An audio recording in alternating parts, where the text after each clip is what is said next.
Sword of Coming Chapter 884. Qin Pingon and Xiaomo stood at the railing of the ferry. Under their eyelids the earth, mountains and rivers were winding like silk threads.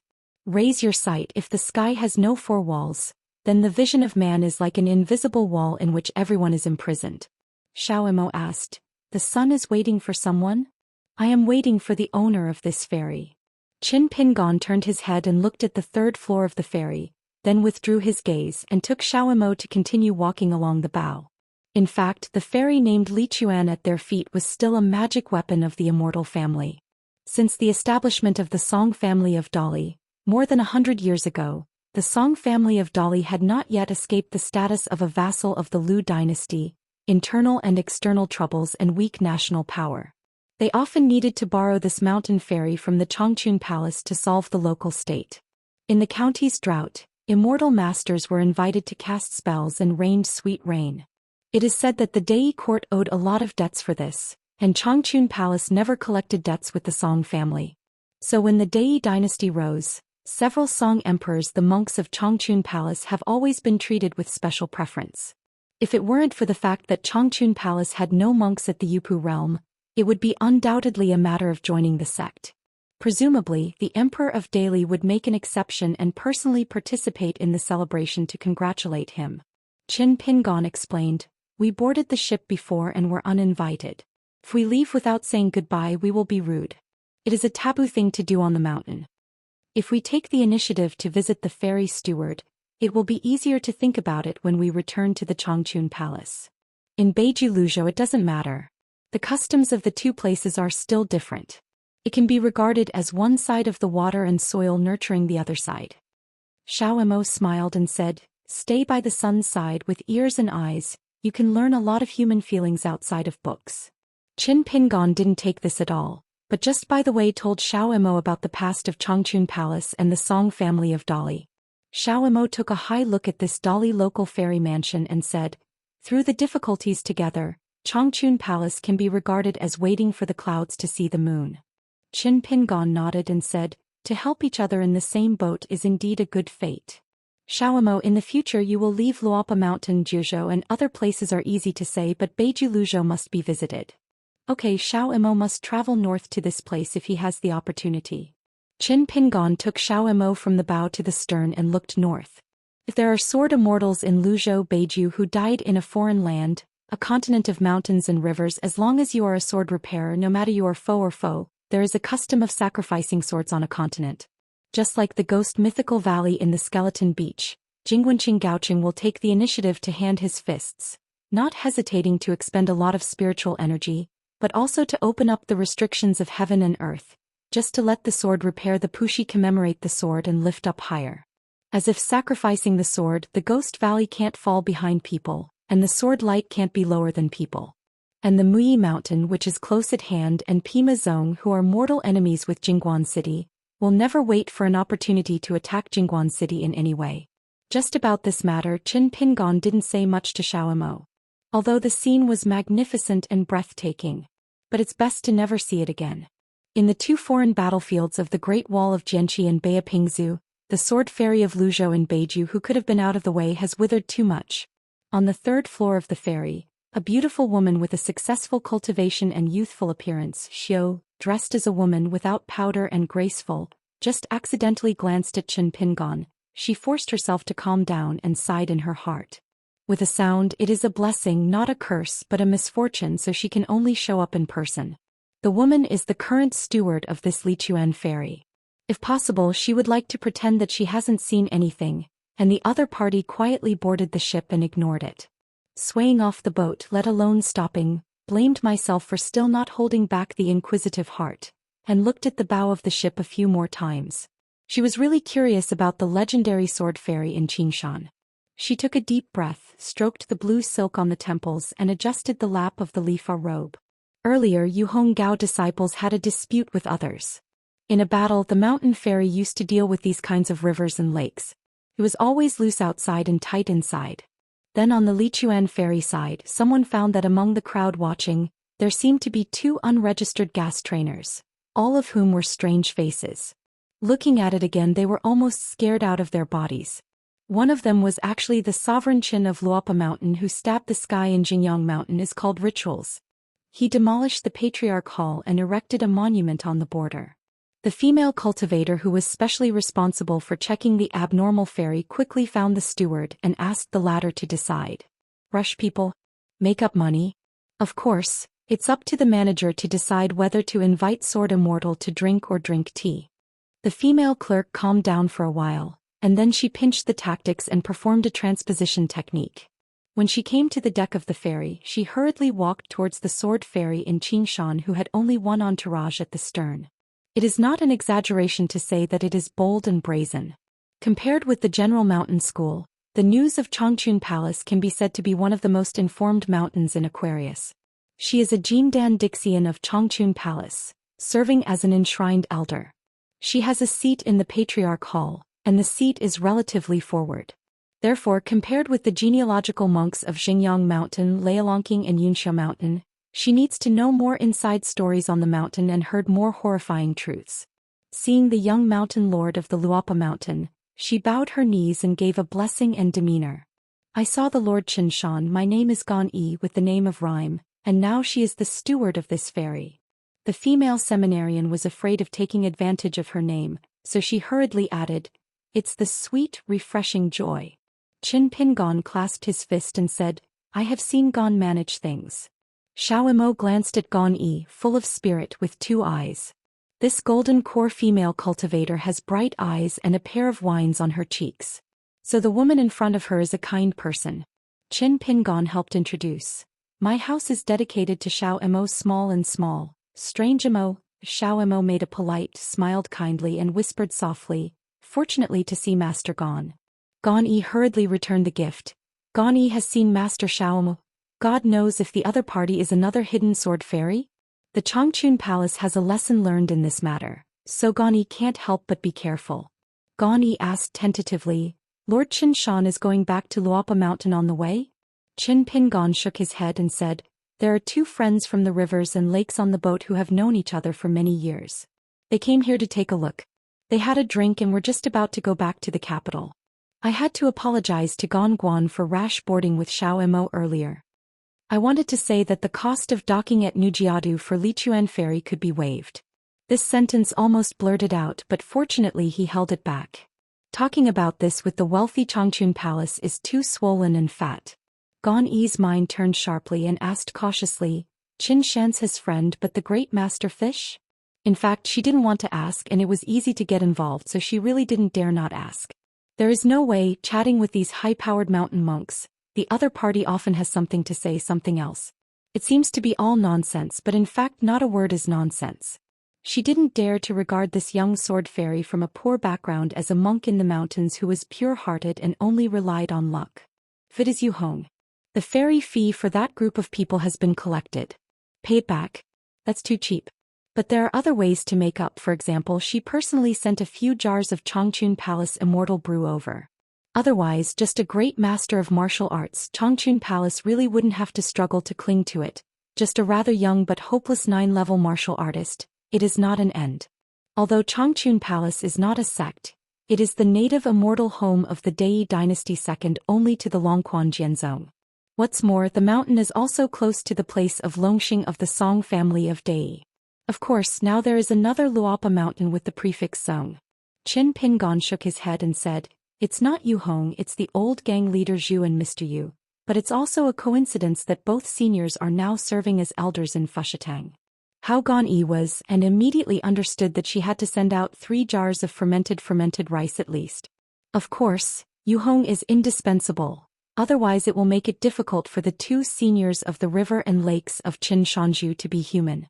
Qin Pingon was about to leave. Gan Yi suddenly said, Lord Qin Shan, it is our hindsight from the Changchun Palace. Changchun Palace is grateful for the fact that me Dajiangxian guarded the road back then. The scenery along the way, if there is no Zhou, I hope Michigan Dajiangxian will forgive me a lot. A few years ago, Changchun Palace had a female cultivator from the line of Lin Yu, the elder of the supreme being. The journey to the south was nothing unexpected and everything went smoothly. I never thought of the only great accident but the one who walked right in front of my eyes.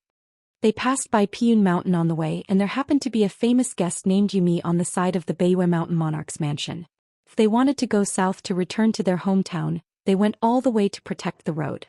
At that time, Pianshan said that the ancestor of Yumi's family is an old acquaintance with Wei Shanjun, and he is not a jiazi time in his cultivation. He is a master of sevuing, and he is a master of sword and talisman.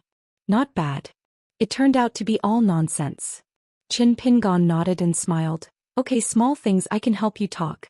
But I have also heard you say about it. I can hear that he has a good impression of Changchun Palace, saying that your elders on the mountain are well guarded. Do your best, the younger generations practice diligently, get along very easily. There was a smile on Gan Yi's face as if she had taken a reassurance pill. A sword immortal from the Great Wall of Jianqi has an unpredictable temperament. It is really impossible for people to take it lightly. In the Patriarch Hall of the Changchun Palace, this matter has been mentioned many times and it is still pending. The kind words of Qin Shanzhu in front of him should not be taken too seriously. But if the other party doesn't even bother to say a word of kindness, it will be extremely problematic. I never thought that today's casual chat, which does not seek merit but seeks no demerits, and the unexpected joy, let Gan Yi help her teacher solve a small heart disease. On the journey to the south in the territory of Huangting State, Changchun Palace dismissed a haunting painting demon from Yunshan Temple, and then relieved an old soldier from the trap, went to the middle of Aquarius Island and led a great heroic hero to his hometown. Finally, the most important secret was to go to Fengxue Temple to buy a small piece of pine for the General Su Gaoshan, who was still alive at the time. The supreme elder of the Changchun Palace and the ancestor of the Qin family in Daoigu had a very story between the two parties. Therefore, the Changchun Palace thought that this was possible beforehand. As a result, when the other party heard that he wanted to buy Wanyin pine, he turned his face. I recognized the person and said it was impossible. Because the Wanyin pine tree named Long Love grew on the Xianxian terrace of Fengxue Temple, and it belonged to the great sword Immortal Wei Jin in name. Therefore, a group of Changchun Palace female cultivators touched their noses at Fengxue Temple. They returned disappointed and were anxious. They didn't know how they confessed to the master and how the master should be the best with a great military minister. The patrol envoy confessed. Unexpectedly, Lu Yinhua was bright in another village. At the Nujiashan ferry on the way home, Yumi gave Han Bia a piece of pine in private when he disembarked. In fact, after the Changchun Palace determined the authenticity of Wanyin song, it was extremely puzzled how a monk of the Middle Five Realms who had passed Yunshan Kiching succeeded in obtaining this thing. Even if the monarch Weibo opened the golden mouth with Fengxue Temple's temper, he would not nod his head. Steel, who has the ability to cross the mountain and water restrictions of the Fengxue Temple, and has the courage to climb the Long Love Old Pine. Later in the Old Dragon City, the fighting was fierce. During the period, an unknown sword fairy with outstanding combat power appeared. He was handsome and his sword light was like a rainbow. He liked to cut the demon tribe's earth fairy either by dividing the body or cutting it off. And it seems that this person is old acquaintance with the female sword fairy Li Kai of Luzhou in Beiju. Changchun Palace first checked the identity of this person by comparing his own intelligence with Dallas spy information, only to discover that it turned out to be the Yumi of the sea-viewing realm. When the dispute between Luopa Mountain and Jingyang Mountain began as expected, it was Miyu, the Yupu realm sword fairy who likes to drunk and lie on Yunxia at the Great Wall of Jianqi. The elder brother Mi, who is a great sword fairy who was once expected to enter the ascending realm. There is a saying by the Dali frontier army that the more dead people they have seen, the look in the eyes of the living on the battlefield is almost the same as seeing the dead. When killing people, the hands are more stable and the heart is more stable. This is the case in the battlefield at the foot of the mountain. Presumably the Great Wall of Jianqi is even more the same or even worse. Therefore, the Changchun Palace elder who was in charge of protecting the road, because he often said coldly to the Yumi during his travels, now he often feels that his neck is chilled, as if she was wandering around the gate of a ghost. Qin Pingon was a little puzzled. With Changchun Palace's detached position on Dei Mountain, he had never had any grudges with Luopa Mountain. Seeing herself as the owner of the mountain, Gan Yi said that she would not be so restrained. It's pretty good. Because today's Qin Pingon doesn't know anything yet. In addition to martial arts, monks on the mountain, there are also various, small hills, that do not have the boundary of the hill. For example, between the fairy stewards who often meet outside, there will be private friendships of different depths, and even special mirror flowers, water and moon to connect with each other, to facilitate the interoperability of some ways of making money. And he, the last hidden official of the Great Wall of Sword Qi, was attributed to the Chunban's high battle that fell down the mountain that year, and his prestige in the loose gang of the transcontinental ferry was unimaginable. It's a godlike god. With the lifting of the ban on Shanshui Dibao by the Confucian Temple, there are no more taboos, and it is even more thrilling. So much so that among the ferry stewards in the world, a competition from low to high gradually appeared inexplicably. Holding a transcontinental ferry in hand, I look down on the ferry that can only fly around within one continent. Fortunately, I have been to the upside-down mountain and doing a little bit of power for the Jianqi Great Wall. I look down on those who don't. The transcontinental ferry that had traded with the Great Wall of Jianqi went to the upside-down mountain and walked through the gate of Chunban's High to talk about business, and looked down upon the poor worms who had never seated in the lobby of Chunban's High. Those who have been to Chunban's High and participated in that mountain discussion should look down on those who have not experienced the hidden official style in person. Nowadays, such a small group of ferry boats are in charge and they are all over the top. Looking at all the other ferry boats, they are all rubbish. After all, how do you know that the undercurrents of the discussion back then were extremely dangerous? Our lives were hanging by a thread, and the wave of Chunbazai's unresolved wave rose again. The two sides confronted each other.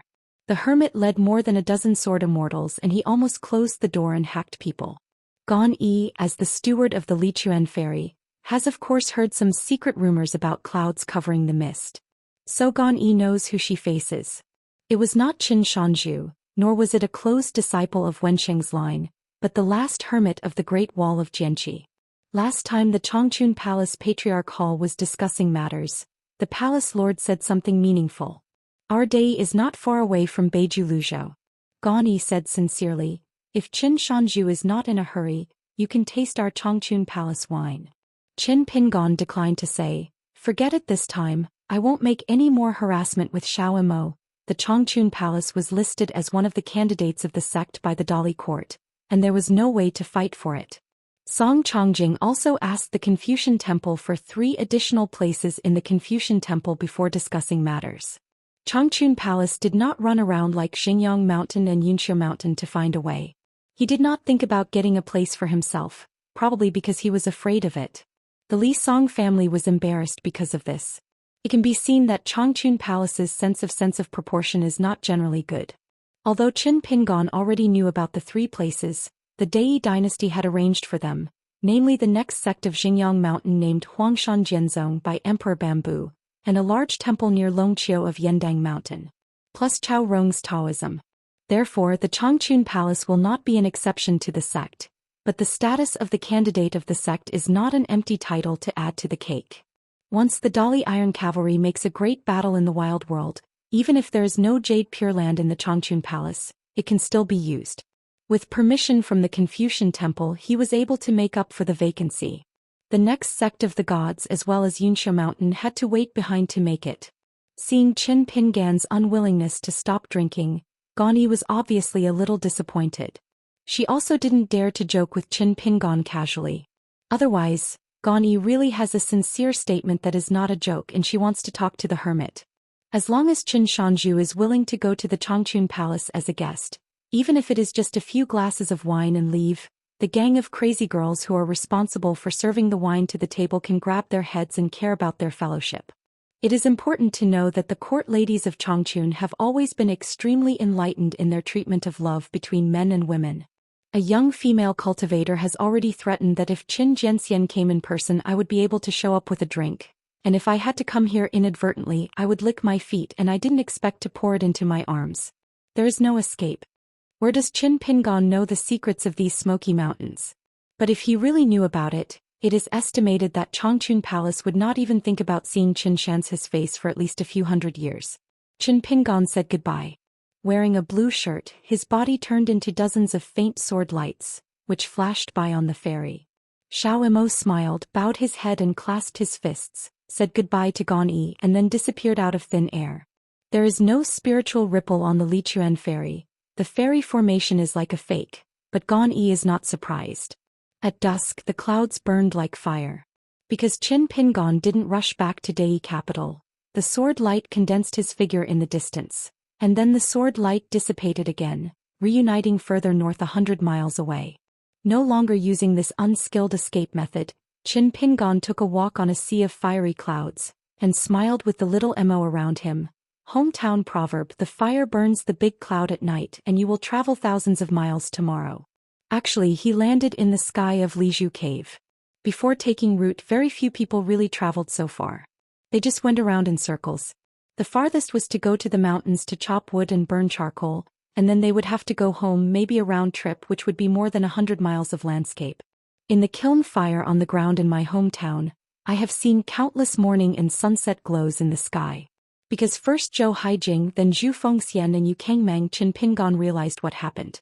In addition to having its own mirror, Luopa Mountain needs to use this matter to collect all kinds of news on Izhou Mountain. Therefore, in addition to someone starting to build an espionage agency in Luopa Mountain, the expense of watching the various fairy palaces is not a small sum of money. If you want to watch other fairy houses and other fairy tales, you have to buy mountain spirit artifacts. Fortunately, apart from paying for it, Zhu Lian, Mi De Jiangxian and Qin Lingjun are all very suitable for this. People are among the dragons and phoenixes. The guarding formation of Luopa Mountain is both offensive and defensive. There is already the true figure of the 5 sacred mountains of Lao Guanzhou, plus a picture of the sword fairy hanging in the old mountain shrine on the top of the mountain. This trip to the barren hinterland has yielded a lot. Only talking about the Jade City of the Cloud Pattern Dynasty, Qin Pingan got the 12 flying swords from the Emperor Yi Bao, who was named One Step. With the addition of the formation map gifted by Taiping Mountain, the attacking sword formation built in the Patriarch Hall of Jisei Peak on the Luopa Mountain in the future is not weak. If you can kill Yupu, you can frighten the immortals. Just the thought of spending money everywhere makes a hero short of breath. Fortunately, Qin Pingan remembers that he seems to be an anonymous guest of the Lu family in Ai Aizhou. If you are named, you need to show your face. Kaching will click every few years. If you are not named, you don't have to pay attention to this. It is almost equivalent to not giving money for nothing. On the side of Xiaomo, with ingenuity and skill on the cloud road, he began to weave a pair of sneaky clouds, snow white in luster, and his rank is not low at first glance. Above the sea of clouds, Qin Pingan asked casually, Xiaomo, when do you think the Wei and Jin dynasties can enter the Ascension realm?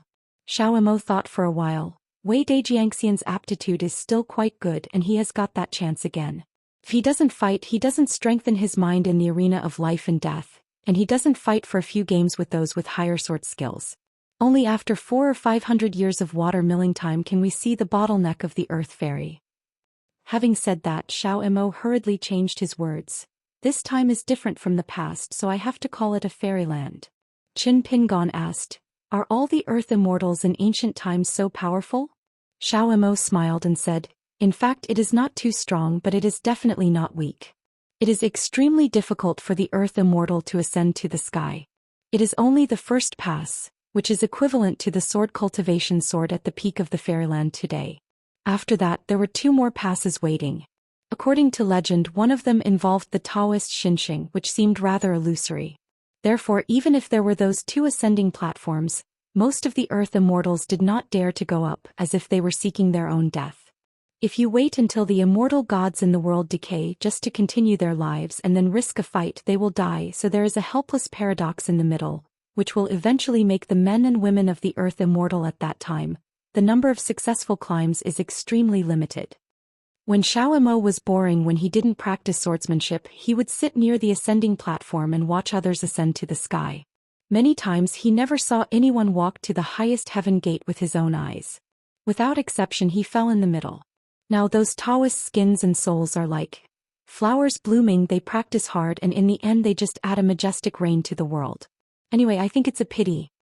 If Wei Jinxing were in that year, it is estimated that he could successfully ascend to the top of the platform. Qin Pingan smiled and said, it's not difficult to make a soaring realm just by relying on Wei Dejiangxian's arrogance in buying wine. Regarding the Wanyan pine tree named Chongqing, Wei Jin, who was a monk with a single seedling on Xianxia, actually had a headache. If it were not for the involvement of ancient pine and mountain roots, which would be extremely difficult to transplant. The Wei and Jin dynasty would have allowed the big salamander Go Ulfshuritan, or Wen Qingfeng to move away.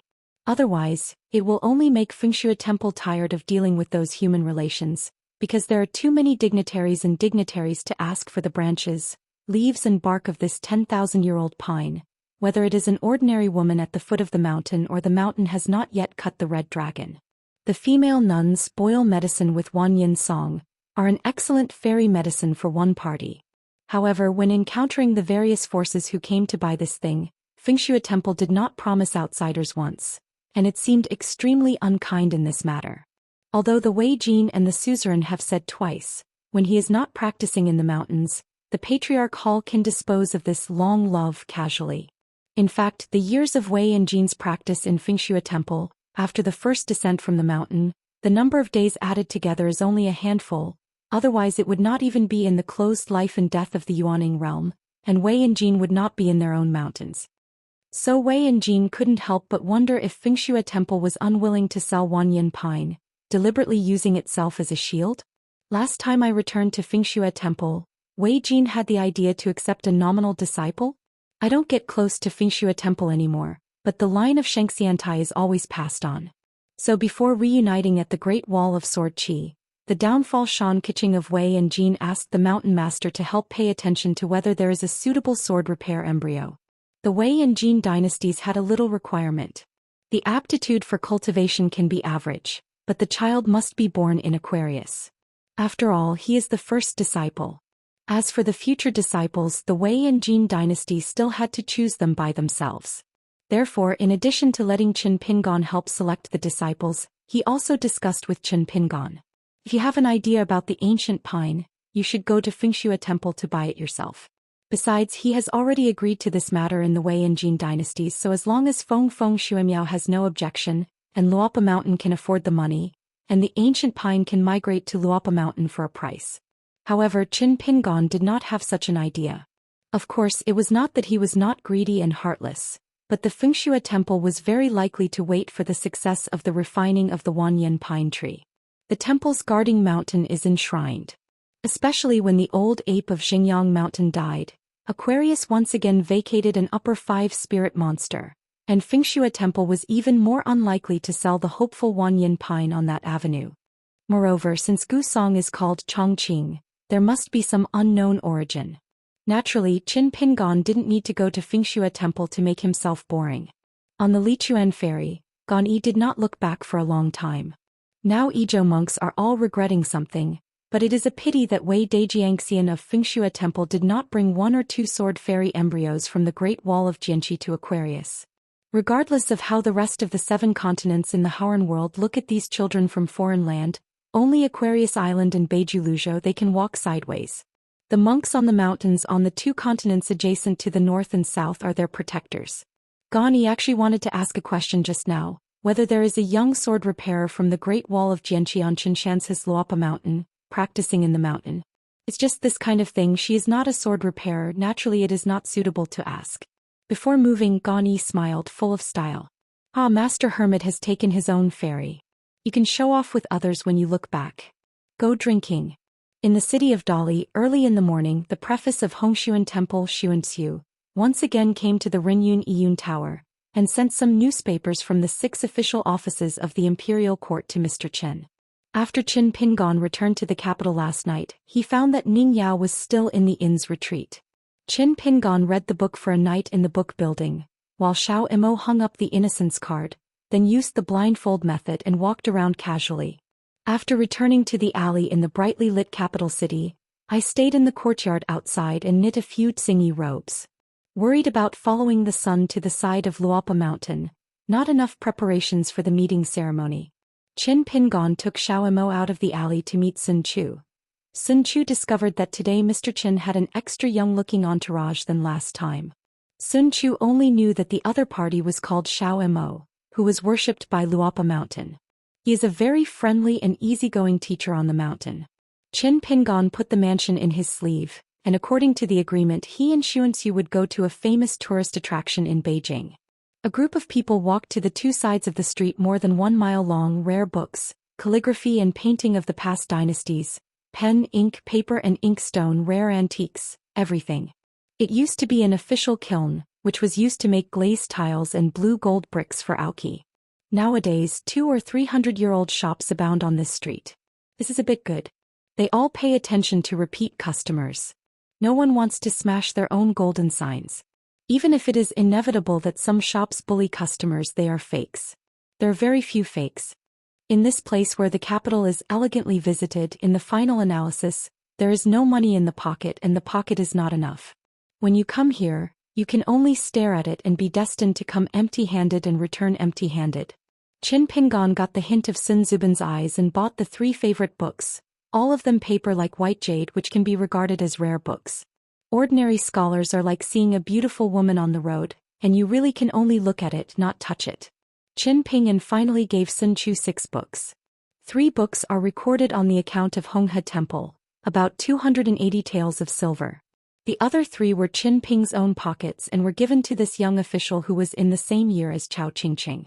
On the way back to Renyun Yun Tower, Xianxia hesitated and hesitated, still asking in his heart, Mr. Qin is not curious why I am a Taoist? Of course, with Mr. Chen's cultivation base and vision, he must have seen through this matter a long time ago. Qin Pingan smiled and said, we don't need to go into each other's fate. The Sevuing realm in his 30s is actually not low. In the former Aquarius Island, the cultivators of the middle 5 realms were all gods and great demons. Qin Pingan suppressed a smile and asked, don't you know that Chao Sunny is a fellow like you? Xianxia was dull and speechless, shook his head and said, I haven't seen it. Qin Pingan said, also, if you meet again in the future, you can have an extra topic and talk about spiritual practice. Xianxia couldn't help muttering in a low voice, good fellow, pretend to be poor with me. Seeing Mr. Chen's playful gaze, Xianxia was a little embarrassed. Mr. Chen, unlike Chao Sunny, I am a really poor person who can't keep money when I was young. Qin Pingan quipped, after all, you are mostly an official. The article hates your fate. You don't have money. It's okay if you don't have money. In the future you will be a high official, by the way. In the future I will come to the capital and have an official backing. It's an interesting dumb. Unlike his friend Chao Sunny, who was in the same year of the imperial examination, although Xianxia was a second-class scholar, his ranking was very low, so he started low in the officialdom, otherwise he would not be thrown into the Xiajiqing Yamen outside the 6 branches of Honghu Temple. Xianxia really didn't think he could be a high official. And even if the official hat is bigger, does it work on Mr. Chen's side? Sun Chu hesitated again for a long time. My master, he said he knew Mr. Chen very early. Qin Pingan smiled and said, can you ask which expert it is? Sun Chu said, the master is the priest of the Ministry of Rites offering sacrifices to the officials of the Qing dynasty. Qin Pingan was stunned immediately. That was the case.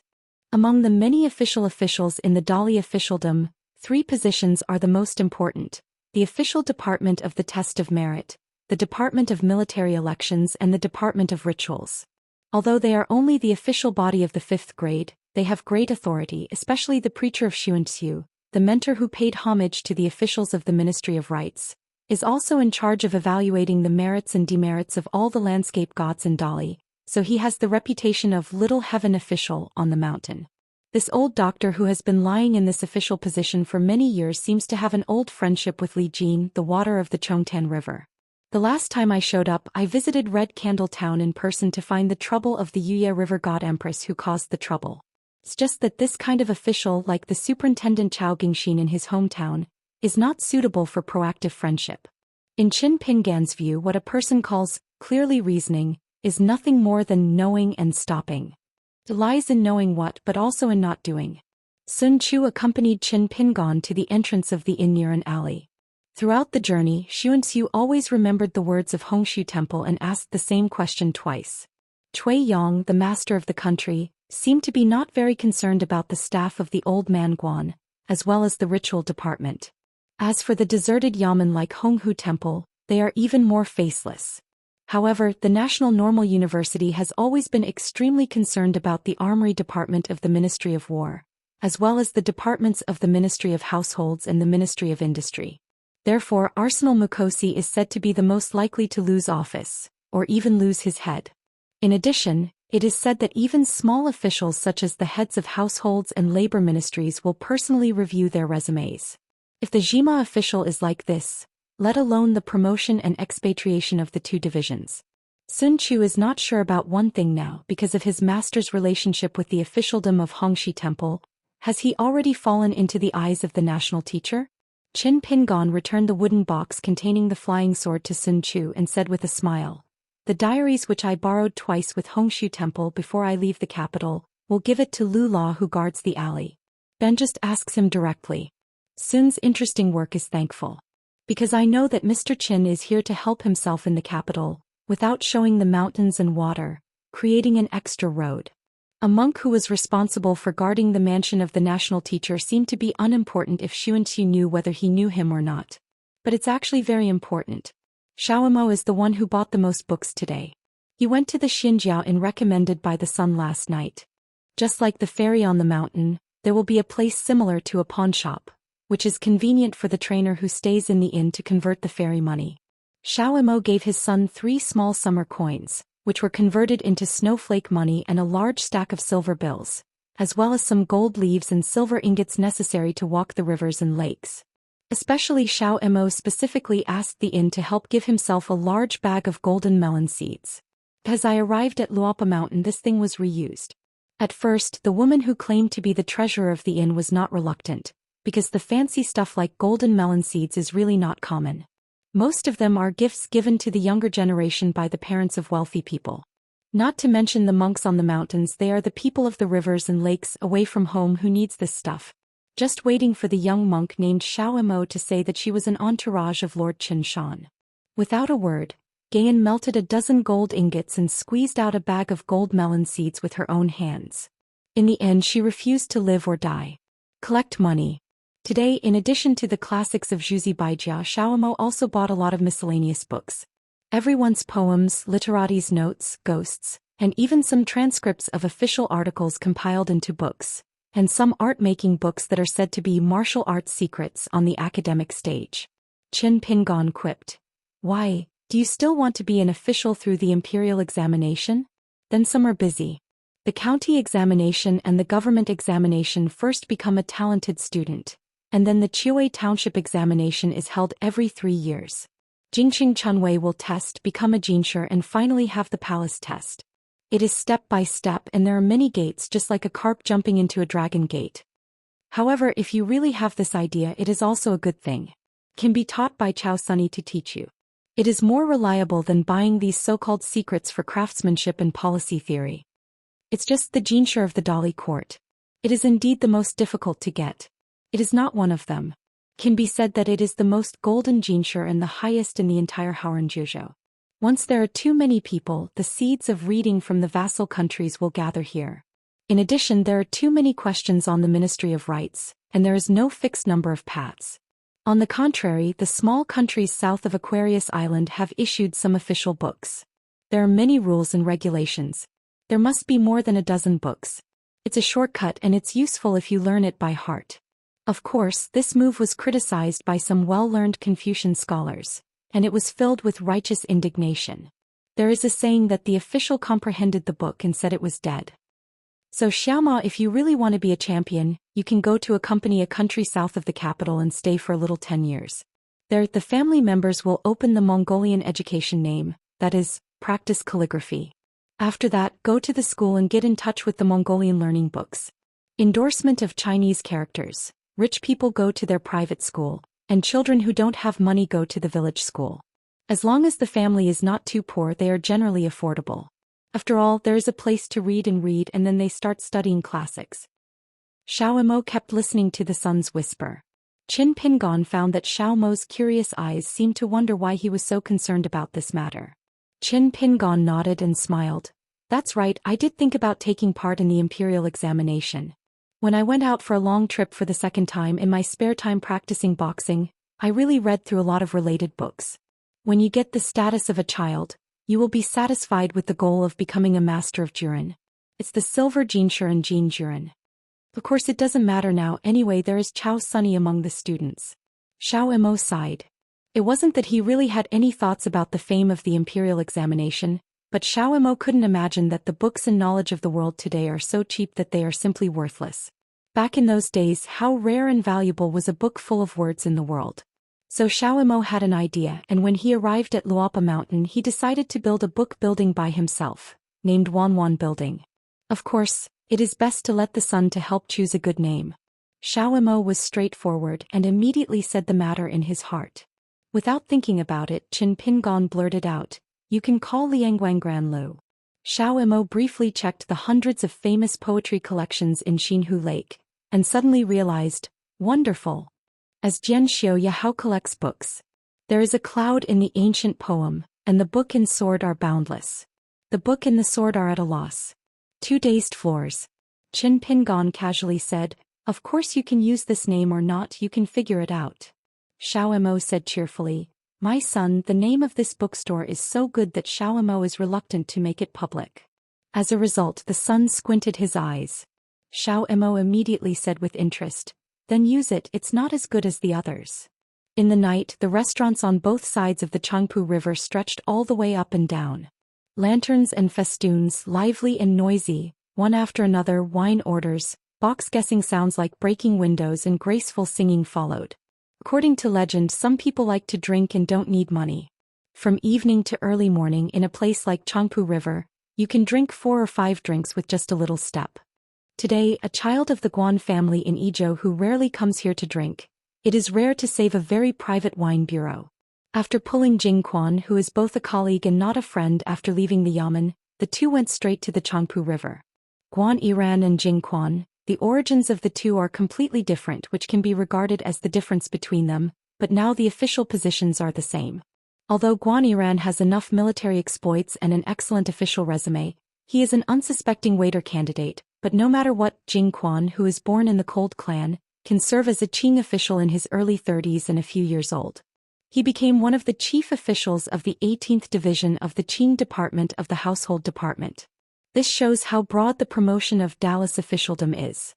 Someone in front touched his head and raised his head to curse. Turned out to be a bite of flying phlegm from the sky. Jing Quan whispered, "Yiran, I'm a little nervous. Seeing that Xianxia, what should I say so that I won't be cold?" Because Guan Yiran left Beijing to join the army very early, he was actually as unfamiliar with this place as Jing Quan, so he needed to ask people for directions. When he heard Jing Quan's question, he just smiled and said nothing. Jing Quan continued, "What are the taboos? Tell me quickly, don't pretend to be deaf and dumb here." Guan Yiran joked, "Tabs? Just one. By the time you can't drink enough, we Qin Jianxian didn't drink enough to enjoy ourselves. We lost our spirits and came back. We must bear your revenge when we look back." Jing Quan was still uneasy. "Is it on the mountain so young so he doesn't have a temper? Waiting for me to make a fool of myself, are you looking a joke? Friends of friends are not as easy to get along with as expected." Guan Yiran rolled his eyes and said, "My husband, you have no energy, you don't come to officialdom. If a meal is served from beginning to end with proper speech and dripping water, then what shall we do at the wine table? Today's wine, it's different from the big and small wine bureaus you used to participate in. If you can't believe me and you see Qin Jianxian later, you will say that you never drink and just watch." Jing Quan is good at everything, but he is too cautious and can't let go of his hands and feet. I heard that he used to drink a small meat flour wine with a group of colleagues in the household department of about the same age. Jing Quan would straighten up. "Pole, sit tightly, if there is a woman snuggling, it is like facing an enemy." After that, the two met an acquaintance in a blue shirt, long coat and cloth shoes. Standing at the door of a restaurant, it seemed to be waiting for them. Jing Quan recognized the other party at a glance. He was the former foreigner who was sitting with Guan Yiran and drinking tea inside the yamen of the household department. What's more, it was not long after we met at the government office last time, and the other party was still someone who could joke with Guan Yiran casually. Let Jing Quan remember deeply. It seems that this person has been mistaken for a shopkeeper who is soliciting business at the door, and a customer in front of him actually started asking him something. The man was not annoyed, smiled and stretched out his hand towards the restaurant. Yomo was helping to show the way. Guan Yiran quickly stepped forward and glanced at the restaurant sign.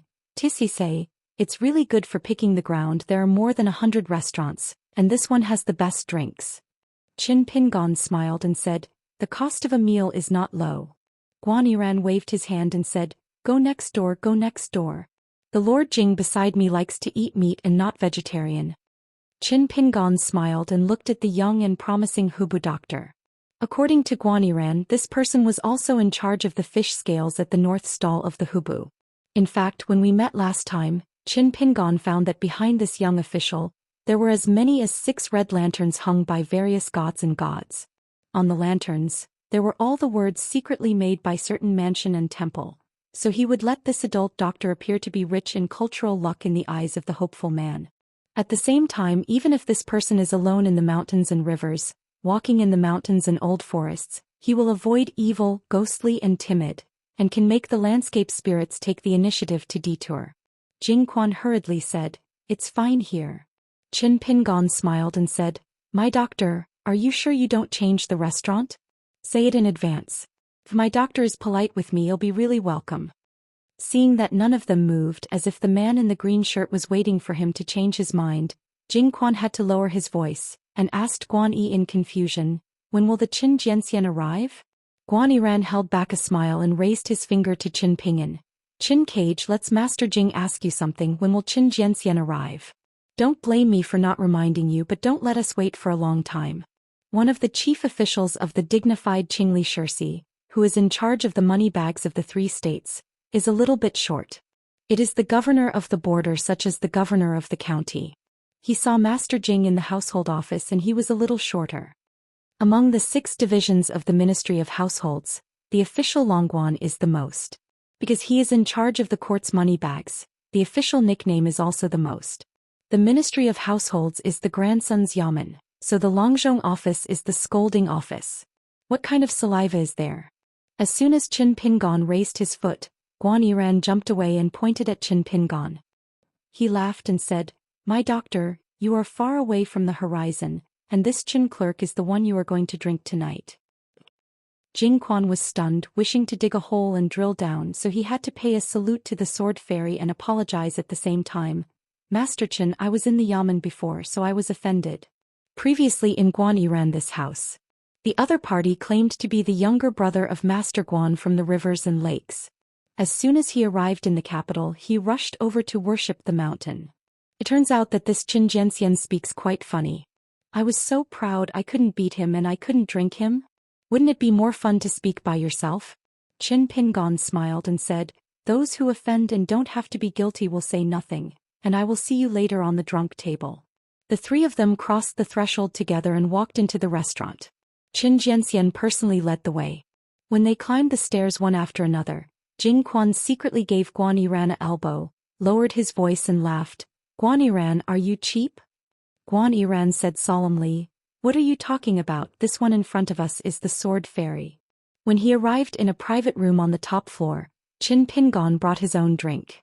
However, there is an unwritten rule in restaurants large and small on the Changpu River. Guests can bring their own drinks, but they still have to pay a sum of money and the prices vary. In fact, it is a special rule set for those gods on the mountain. Anyway, there is no shortage of silver for banqueting friends here, and they are not God's money. The so-called vegetarian before Guan Yiran is actually that in this restaurant, there is no young woman called Jiu Ling, who helps the guests do the warm wine and pours, and there is no female musicians to add to the fun. Therefore, the taste of drinks here is notoriously weak in Beijing. After Guan Yiran took his seat, he smiled and said, "Qin Cage, I sent me an ink stone before. I heard that it came from a waterside pit, right?" Before Qin Pingan went to visit Guan Yiran and sent a copy of the inkstone to one party, Qin Pingan bullied the other party for not understanding the inside story, saying that it was the old pit of the Yenshan mountain in Yunku Fudi, and he casually named it a waterside pit. "Gammy." Qin Pingan looked puzzled and said, "Otherwise?" Guan Yiran sneered and said, "Don't talk about the old pits in that Yenshan mountain, they are the new pits, they don't seem to have any watersides."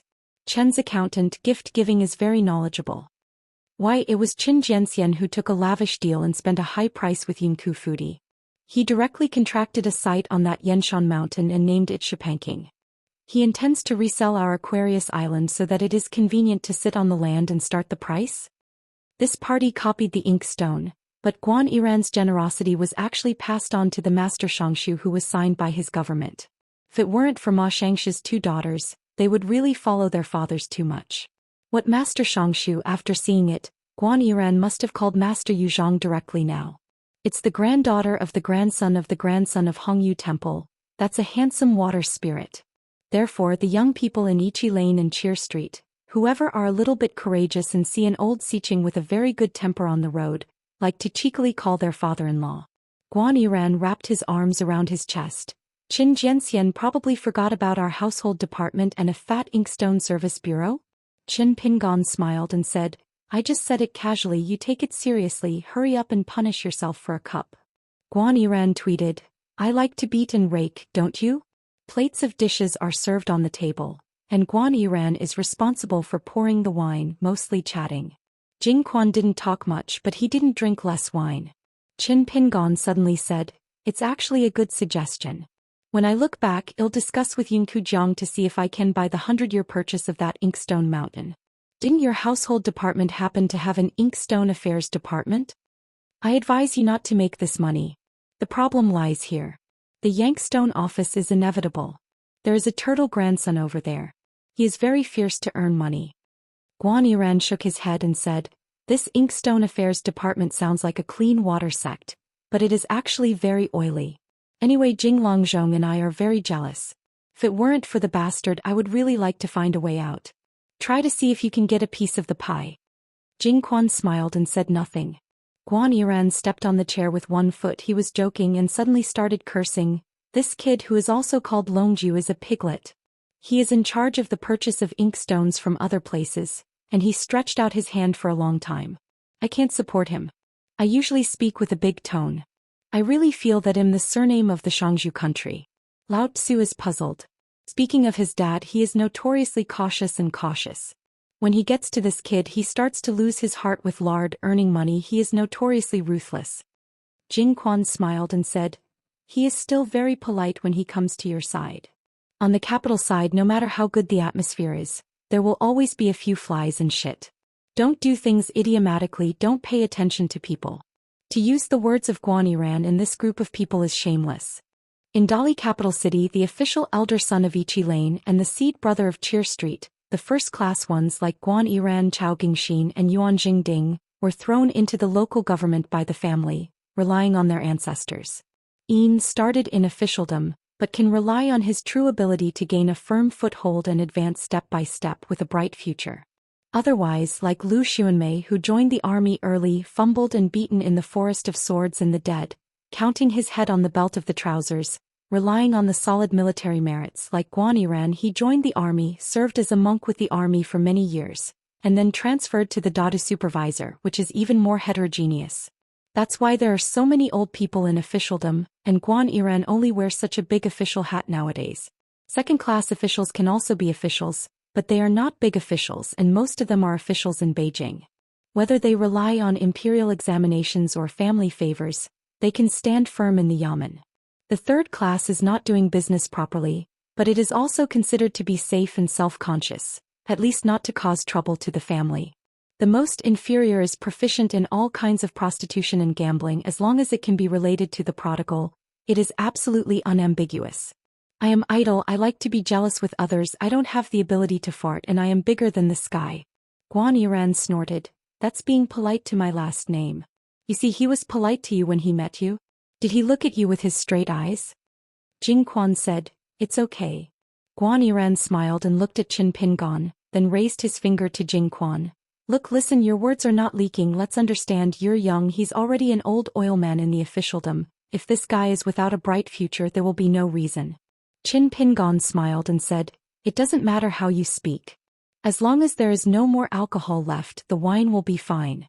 As long as the wine is fine, the character will definitely be fine.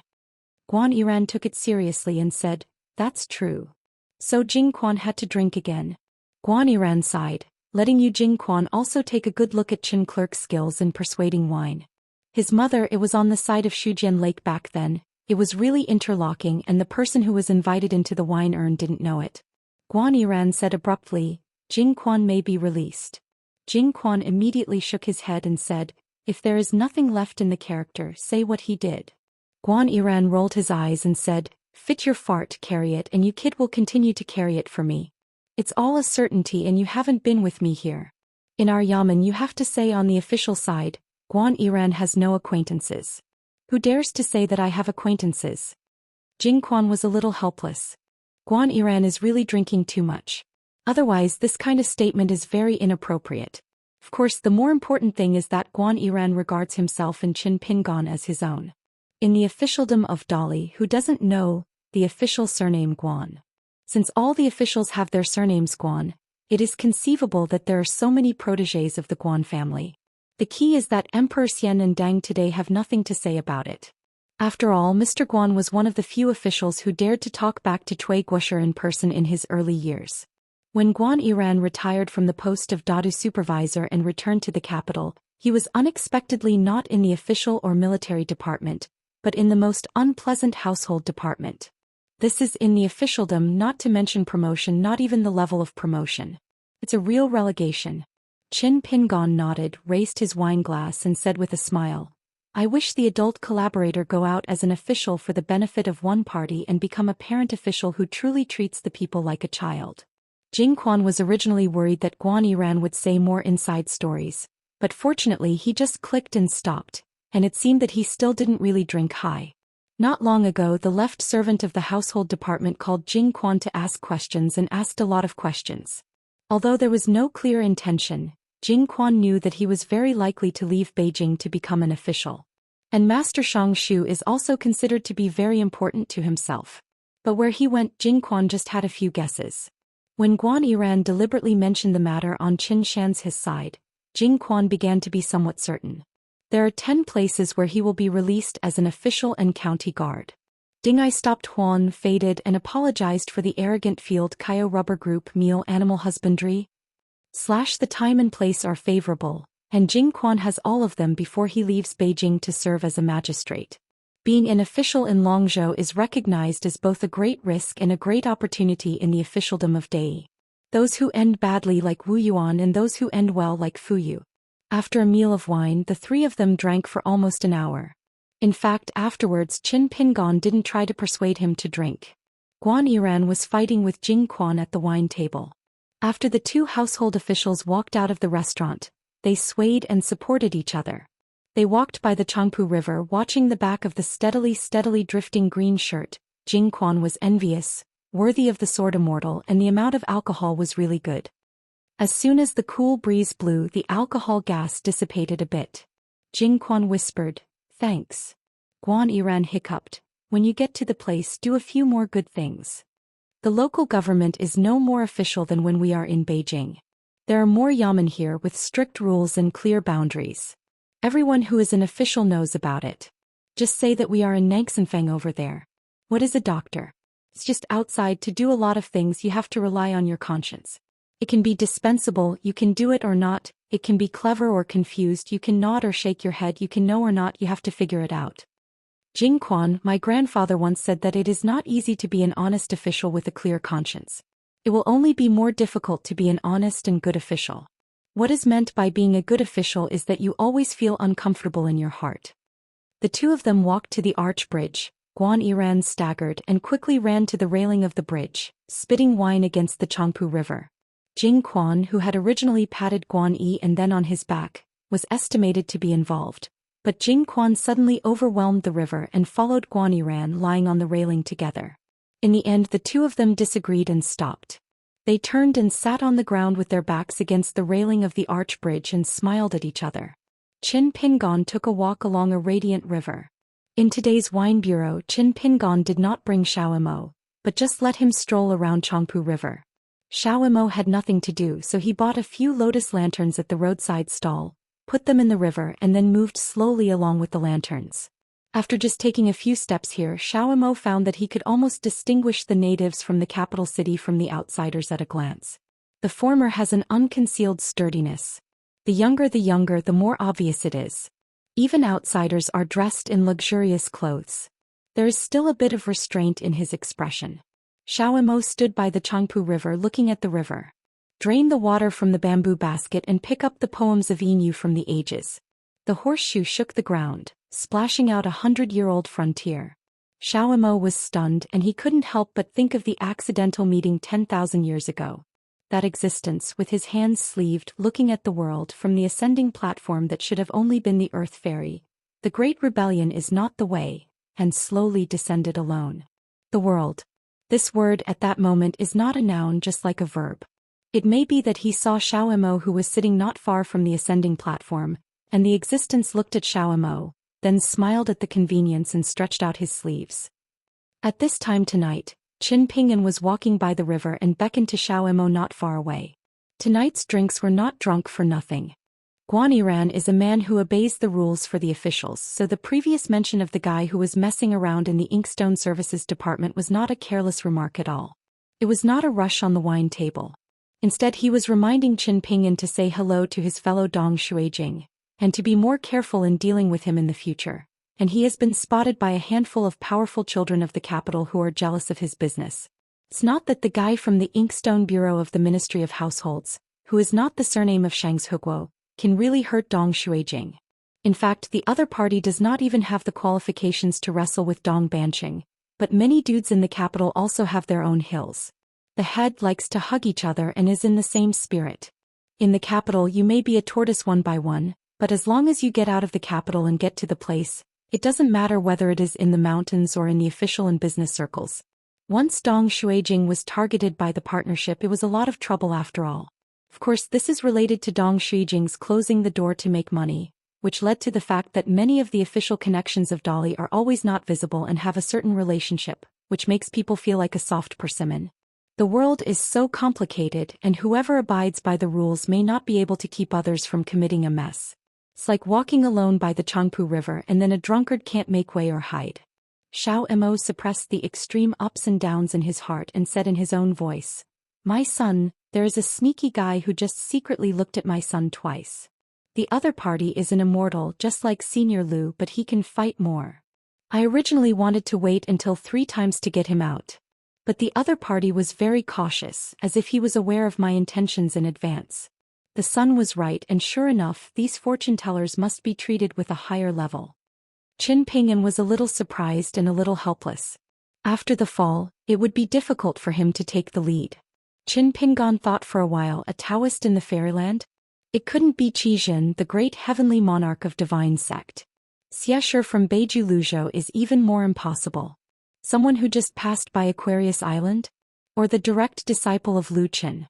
This person cultivated in the mountains of the old Baishuang dynasty for many years, and he was aliased as Chao Rong.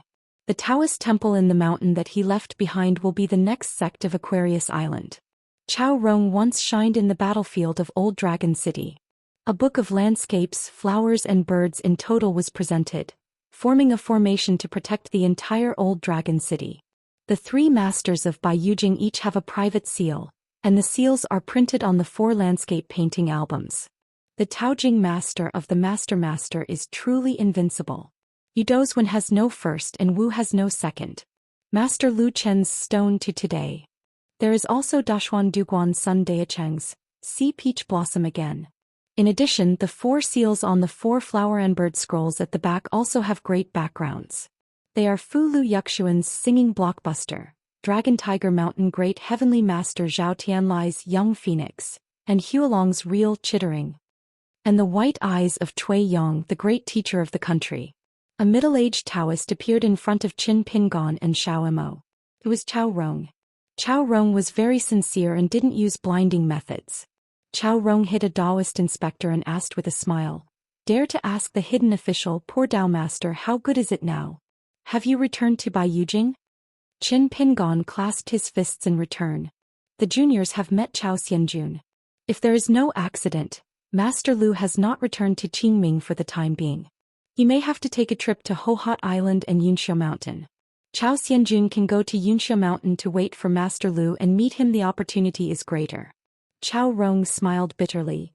"If Master does not want to take the initiative to find me, you will definitely not be able to see Master's face." Xiao Emo glanced at Chao Rong. It seems that Lu Daoyu's ability to accept apprentices seems pretty good. Gu Qingsong, who was named Xianxia, made his son very respectful. In front of this, Taoism is not too low. Chao Rong Xiao asked, "Hidden officer, who is this expert?" Xiao Emo gave the other party a Taoist inspector, Dao Hao Shizhu. Chao Xianjun is like fellow Lu Dao, you just call me Xiaomo. Chao Rong's heart tightened and he called the chief inspector. I have seen Senior Shizhu. The so-called Lu Dao Yu of this person is naturally his own master. The first time I used my palm to view the mountains and rivers, I didn't notice it and didn't feel anything unusual the first time. Qin Pingon obviously didn't know that he was spying from a distance. The second time, in an instant, Chao Rong's heartstrings were tense, as if he was facing an enemy. It is still not from Qin Pingon, but from the subtle changes effected elsewhere in the Changpu River. Chao Rong hurriedly made an exception to derive a hexagram for himself, and the result was astonishing. The young monk, who was not in the slightest sense of superiority in front of him, not surprisingly, was an unknown ascension realm on the top of the mountain. Could it be that the Zhongtu Confucian temple secretly sent to Qin Pingan's protector? Chao Rong showed up tonight to ask the Master Lu Qin where he was going, and it didn't mean anything. Therefore I came and went in a hurry, and left with Qin Pingan and the senior Shizhu. Xiaomo suddenly laughed and said, Chao Xianjun, let me say a word, friendship is friendship and rules are rules. Similar things, don't take this as an example. Chao Rong nodded gently. When Chao Rongyun went away, Xiaomo asked, my son, was it too insensitive to what I said just now? There is also the suspicion of relying on the old and selling the old? Qin Pingon shook his head and smiled. No, he is very immortal and he has great demeanor. Tonight's fairy Chao Rong. There is also the swordsman Pei Min that I met in Tongyi's Hao before. There are more and more strange people and strangers on these mountains. Qin Pingon lost his drunkenness and patted his sleeves. Xiaomo did so and then asked, is it the custom of the Beijing Wine Bureau again? Qin Pingon nodded decisively, saying, of course. Sort of coming. Chapter 885. Qin Pingon and Xiaomo walked onto an arch bridge and stopped. On the Changpu River, there was a breeze, aquatic scales and golden light. Xiaomo asked, hi son, something on your mind? Qin Pingon stretched out his hand to hold on to the railing. I'm estimating how much money you can make when you open a restaurant here in a year. Xiaomo laughed dumbly. Gui Mai Xiao Yuan on Osmanthus Island, Yuang Cliff and Mayfly Shop in Chunlapu, and Longgongdong Tianfushui Island, which was purchased with only 80 raindrops. In addition, when Jiang Shangzhen was the sect master of the True Realm, he set aside 5 islands and gave an enclave to Luopa Mountain, but it was temporarily put under the name of Zenji. Of course, there was a secret record on the Lily Ministry. Therefore, Luopa Mountain can be in the bag at any time. Today Qin Pingon has a lot of private property. Qin Pingon turned his head and glanced at the follower in the yellow hat and blue shoes, jokingly said, I will give you a hiking stick and a bamboo box. When you go out you will be more like a weak scholar who is studying abroad. Xiaomo nodded and said, then Xiaomo takes it seriously. If the son accidentally forgets this, Xiaomo will brazenly remind him. Qin Pingon said, Lu Qi, who was returned to Haoran and Yangji back then, used spells to block her way back, preventing her from escaping into the ruins. Now she seems to be forbidden by the Confucian temple. In the Alchemy Furnaces volcano group, if you have the opportunity to travel the Middle-earth divine continent together in the future, I can take you to chat with her. Xiaomo thought for a while, raised his hand and pressed his hat. Actually, there is nothing to reminisce about with Yang Ji. It's that Zhu annoying, he seems to be reckless in words and deeds, but in fact he is shrewd. In those days Xiaomo was relatively straightforward. All of his old friends have suffered losses in Zhu Wei's hands, and the suffering is not small, so this time Xiaomo woke up and originally planned to return to the earth. First try to gather the old 6 holes, and the second thing is to get the 2 friends together. To watch the battle I have to ask Zhu Wei to ask the sword. Said it was Wenjian, of course it was a siege to get rid of Zhu Wei. Otherwise why should Xiaomo pull 2 old friends? If you accidentally leak the sound of the wind and are blocked by Bai Zhe or Tuo Yueshan, and Zhu Wei can be saved, then look for another opportunity next time. Probably this is the unique style of action of the pinnacle throne in the wild world, that rebelliousness is carved in the bone. Qin Pingon smiled and said, how heroic the ancestors of moving mountains are 1 to 3. Xiaomo was impressed when he heard this statement, and he was still very knowledgeable and able to speak. Qin Pingon said, Xiaomo, let's go to the Xianxia Inn of a monk from the earthly branch. Xiaomo nodded and said, that's right. I can thank the shopkeeper girl and give her a robe that was woven last night. Son, is this appropriate? Qin Pingon said, it's not inappropriate to reach out and not hit the smiley person, let alone be a gift giver. If the other party does not accept it, you are all right anyway. During this trip to the city of Dali, the most important natal porcelain has already happened, and there is still an unexpected joy. I found out the Lu way of the ancestor of the Lu family in the Middle Earth. It is still the old hometown saying that bad things are not too early. Good things are not afraid of late.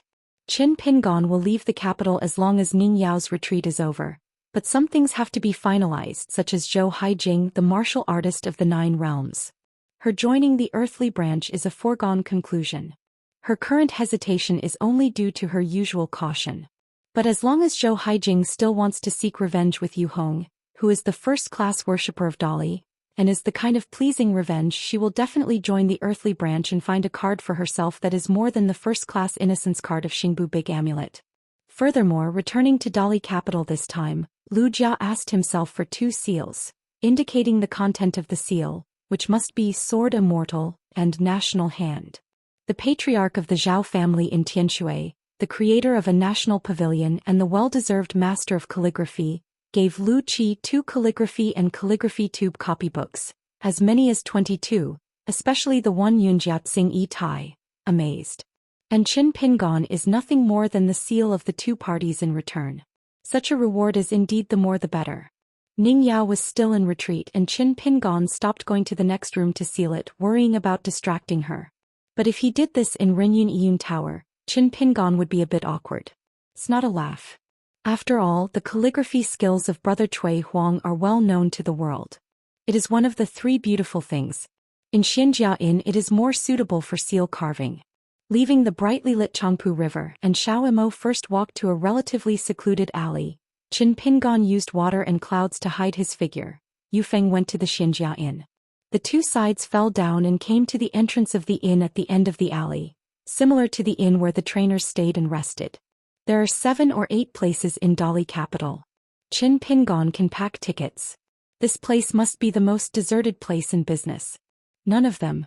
Xiao Imo took the lead to walk outside the gate where there were 2 high-painted door gods posted by others, and gently clicked on the gilded beast title ring.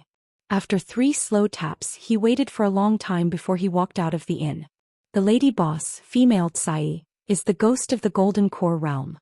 When Qin Pingon came here for the first time, this painter female ghost gave him a lot of prestige. Tonight Gayan saw Qin Pingon. She was obviously a ghost, but she was like a ghost. Qin Pingon quipped, "Changing the shopkeeper is really thrifty and housekeeping as always. I would like to buy a concierge for my inn and I didn't want to spend it. No wonder the business is so good." Gayan smiled far-fetched. "When I go back to Qinshanju, in fact, the inn has been looking for people, but I haven't found anyone I like. This is really not changing Yan Husu."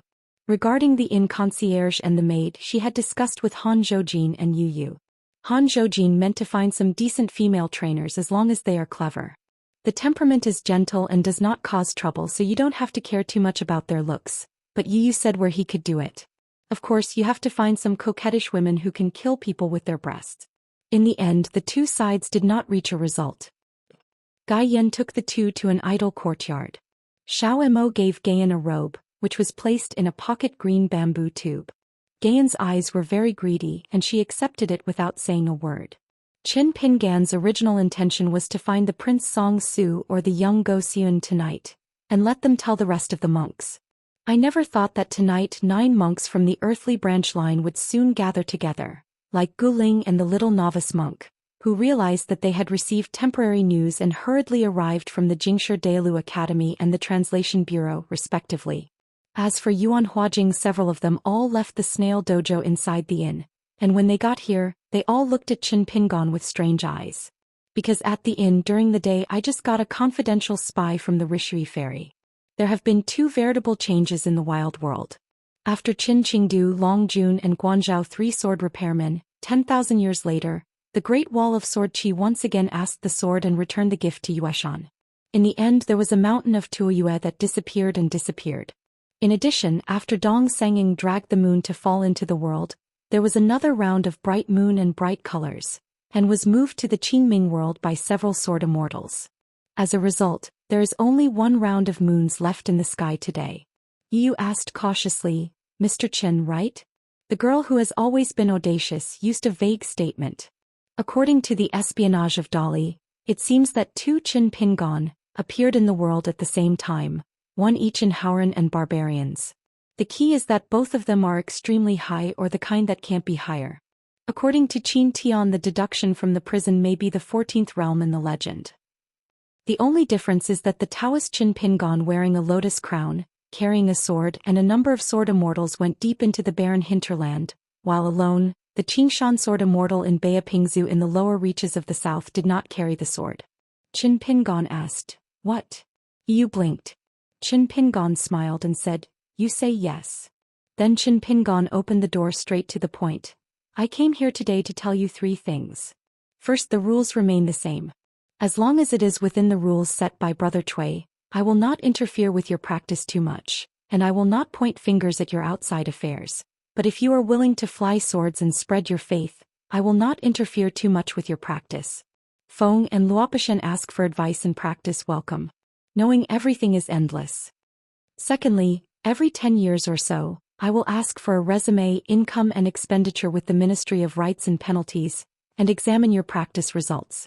Once anyone is in the Jade Pu realm, they can make an exception and not be included in the evaluation. Finally, the first two are not counted. I have the final say." The 9 earthly monks had no objections. No matter how proud he is, no matter how arrogant he is, facing this existence who once played them between applause, it is really not worth mentioning. Just like that Yuan Huajing who is very keen on winning and losing, now he has no desire to break his wrist with Qin Ping, and Qin Pingon said that he stayed here for a while and asked them to go to various places to continue their practice. As for the young monk who always stood behind Qin Pingon with a smile on his face, no one could see the depth of Taoism and no one dared to explore casually. It can only be learned from the landscape intelligence that came from the criminal ministry today that this humanity title, Shizhu, is called unfamiliar, and it is a new name dedicated to Luopishan. The stranger went to the palace with Qin Pingon not long ago. There is only so much news. Hearing Gayan said that the stranger came to the inn last night, claiming to be Qin Pingan's entourage, and begging for an extra bag of gold melon seeds in addition to the immortal money. It is also a weird thing that cannot be guessed by common sense. There are many mysterious things in the Luopa mountain, and the bottom is not bottomed. Now it is a consensus on the Aquarius mountain. It's like the worship of the mountain named Zhou Mili, which is the most hidden because in that ceremony, it seems that there is only the right guardian of the Luopishan mountain, who is alone in the cultivation realm, and the mountain is not exposed. It's terrible. Therefore there are different opinions on how high the little girl is. Some say it was from the Yupu realm and some guess that it was an immortal earth fairy. Is it blind or is it flooded with brain?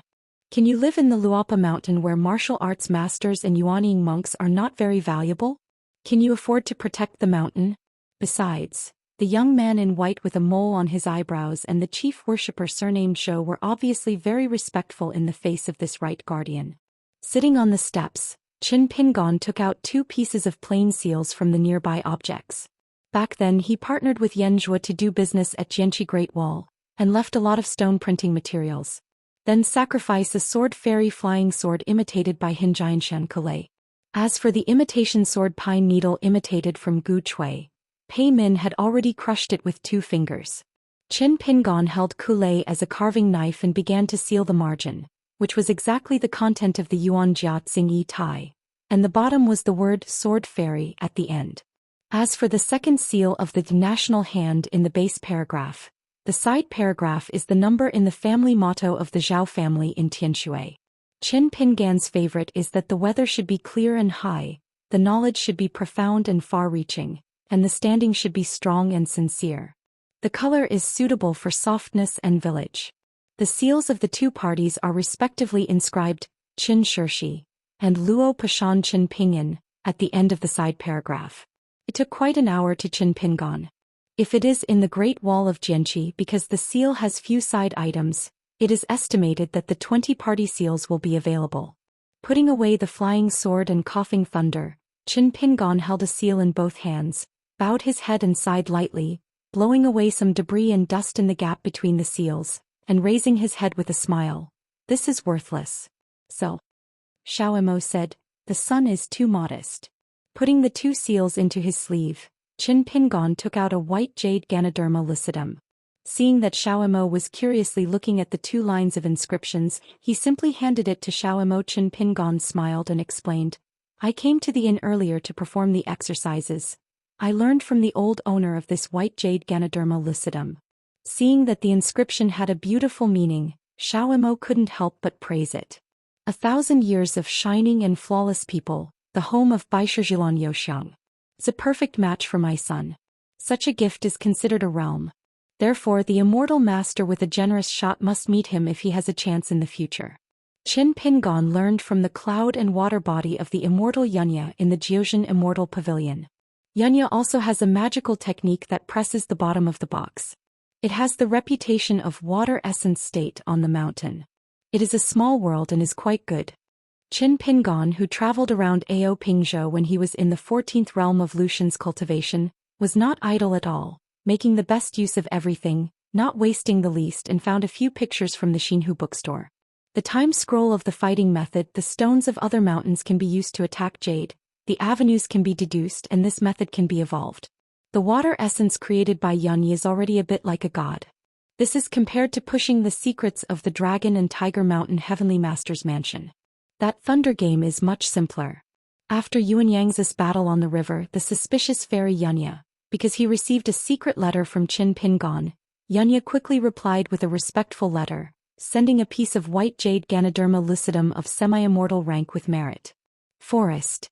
When he travels to the Middle-earth continent in the future, if Qin Pingon has a conflict with someone, sincerely say I am not Yunli and no one believes it.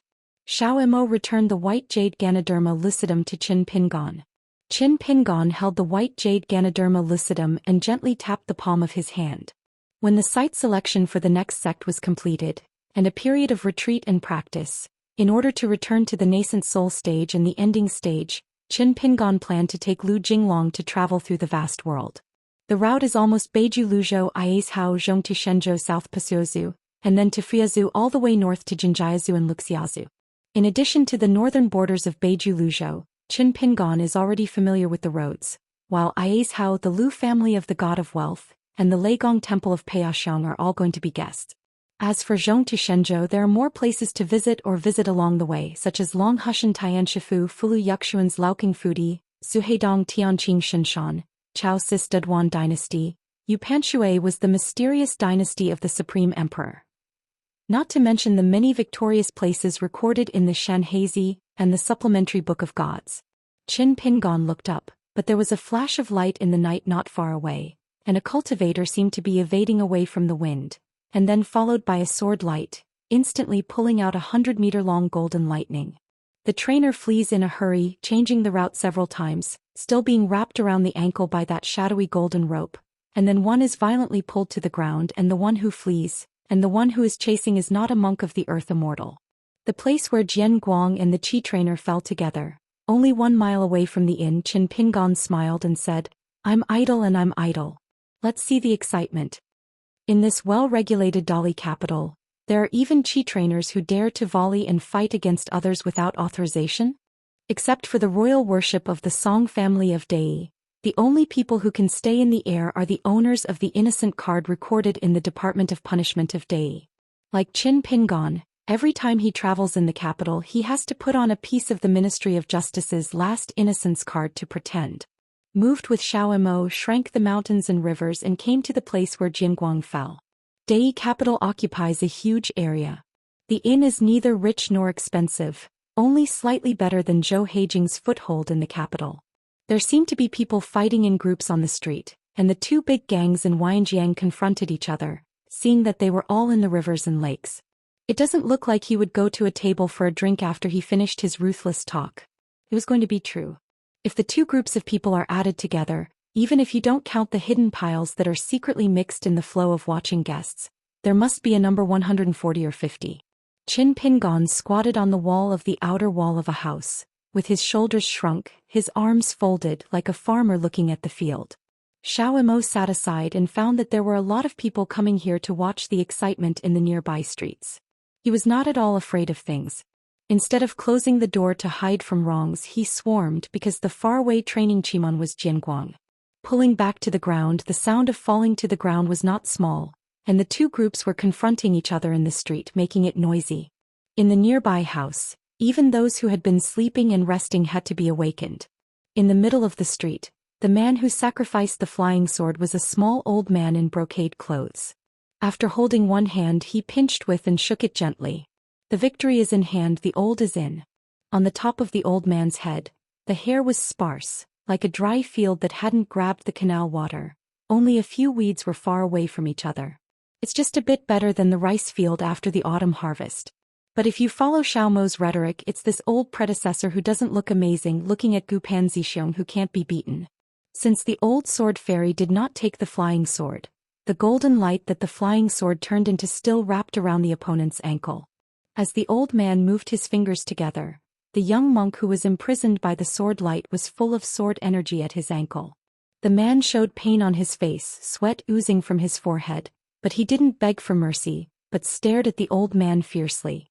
Xiao glanced at the confrontation between the two groups of people on the street and asked, "My son, it was in the middle of the night. If you try to provoke and disturb the people like this, the capital government will not care? As for this immortal master fight, it must be a ban, but I don't know how to deal with both sides afterwards." Qin Pingon said softly, "As long as there is no homicide, it is not a weapon fight. Both sides fight with bare hands. The government will probably open one eye and close one eye. The capital of a country is often a place where fish and dragons are mixed, Jianghu School, martial arts school. Escorts, Yinzhuang ticket numbers, people who eat food and drink, carts and horses, and even thieves, all have their own ancestors and masters, Shantao sects and branch names. I heard an interesting anecdote from shopkeeper Lu, saying that the capital is here. On the other hand, there is a guy who holds 37 dung roads of the capital, earns more money than he runs a restaurant on the Changpu River. Of course, there are also some fledgling young people, youthful spirits and reliance on their stubbornness. They always regard the government's laws as having nothing, and eat a few more prison meals as their qualifications. Qin Pingon said, "Xiaomo, help me listen to the words of the old sword fairy." Xiaomo nodded. The young monk's face was sullen with anger.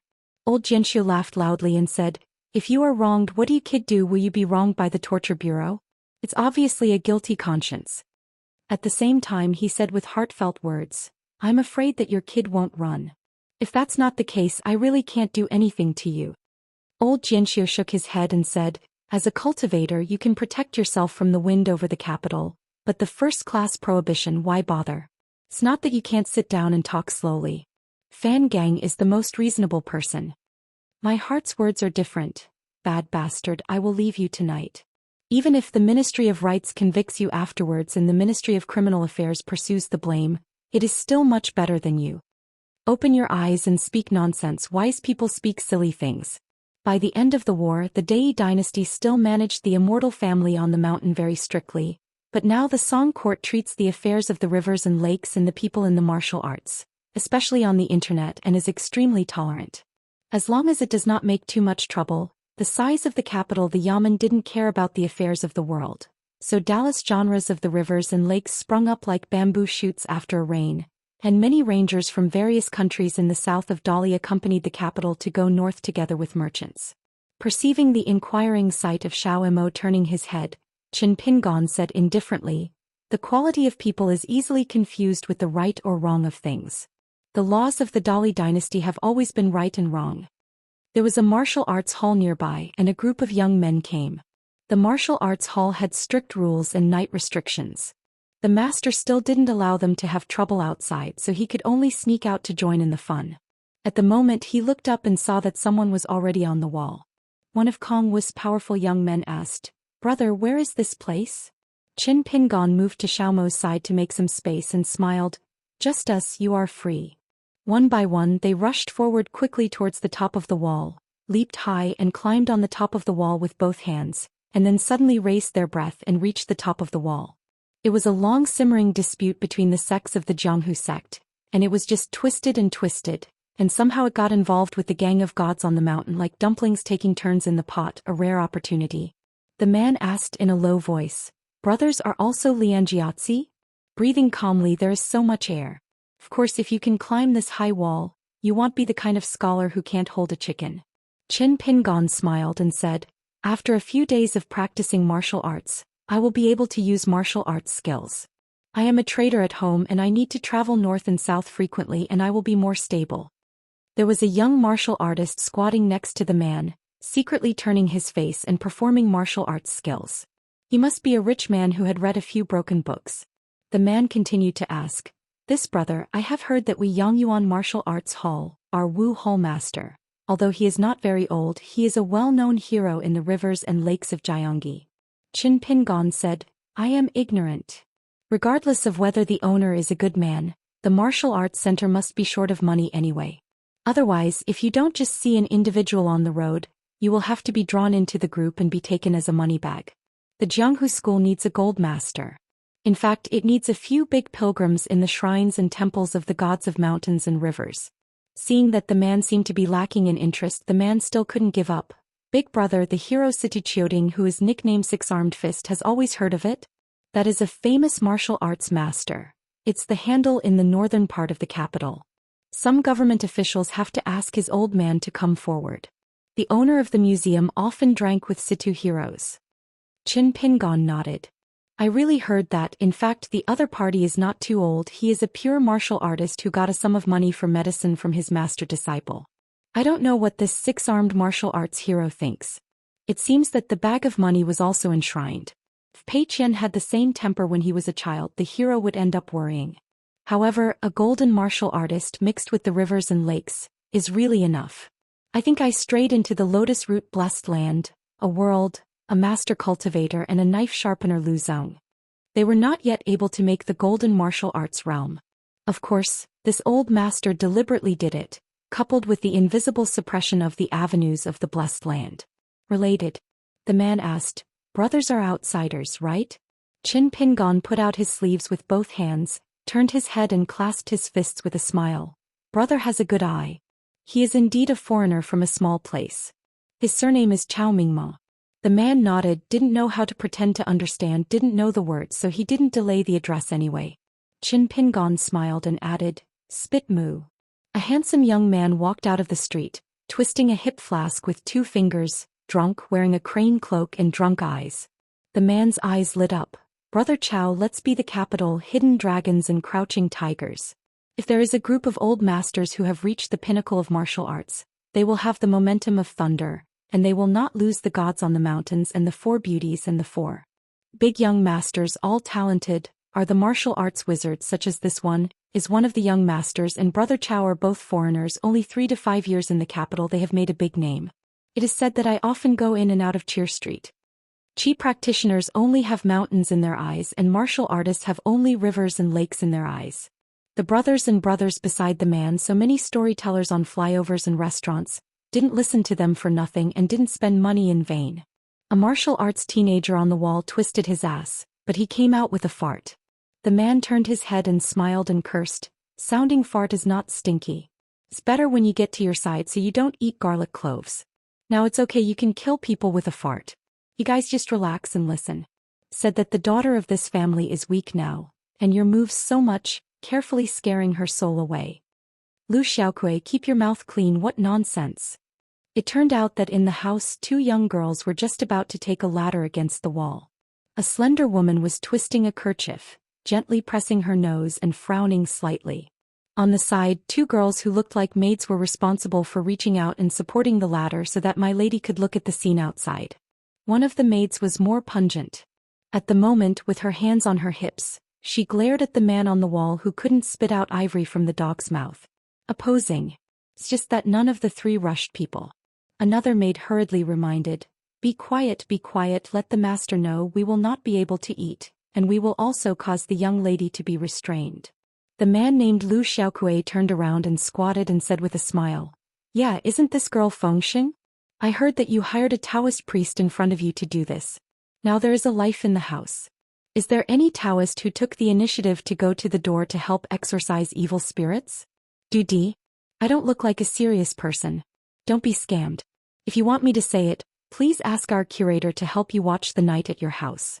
If you sit there, you can rely on our curator. With a young energy, you must be scared of all dirty things and you don't need to spend any money." "How?" The maid took a sip. "Lu Xiaokui, you know what a fart besides a few caddies of tendon meat, what else?" A small martial arts gym that only scams money, and can't care about things that can only be handled by the fairy master. Lu Xiaoyi narrowed his smile, not annoying at all, and didn't return his mouth. He just craned his neck and looked at the girl's chest. From here the scenery was beautiful. While listening to Xiao Mo's retelling of the heartfelt conversations on the other side of the street, Qin Pingon turned his head and looked into the mansion. He was a little puzzled. Fortunately for the ordinary Xiaoguo Jingxi, there would indeed be some fox charms, ghost houses, or licentiousness. Temple gods dominate, but in this big city there will be ghosts and ghosts wandering around?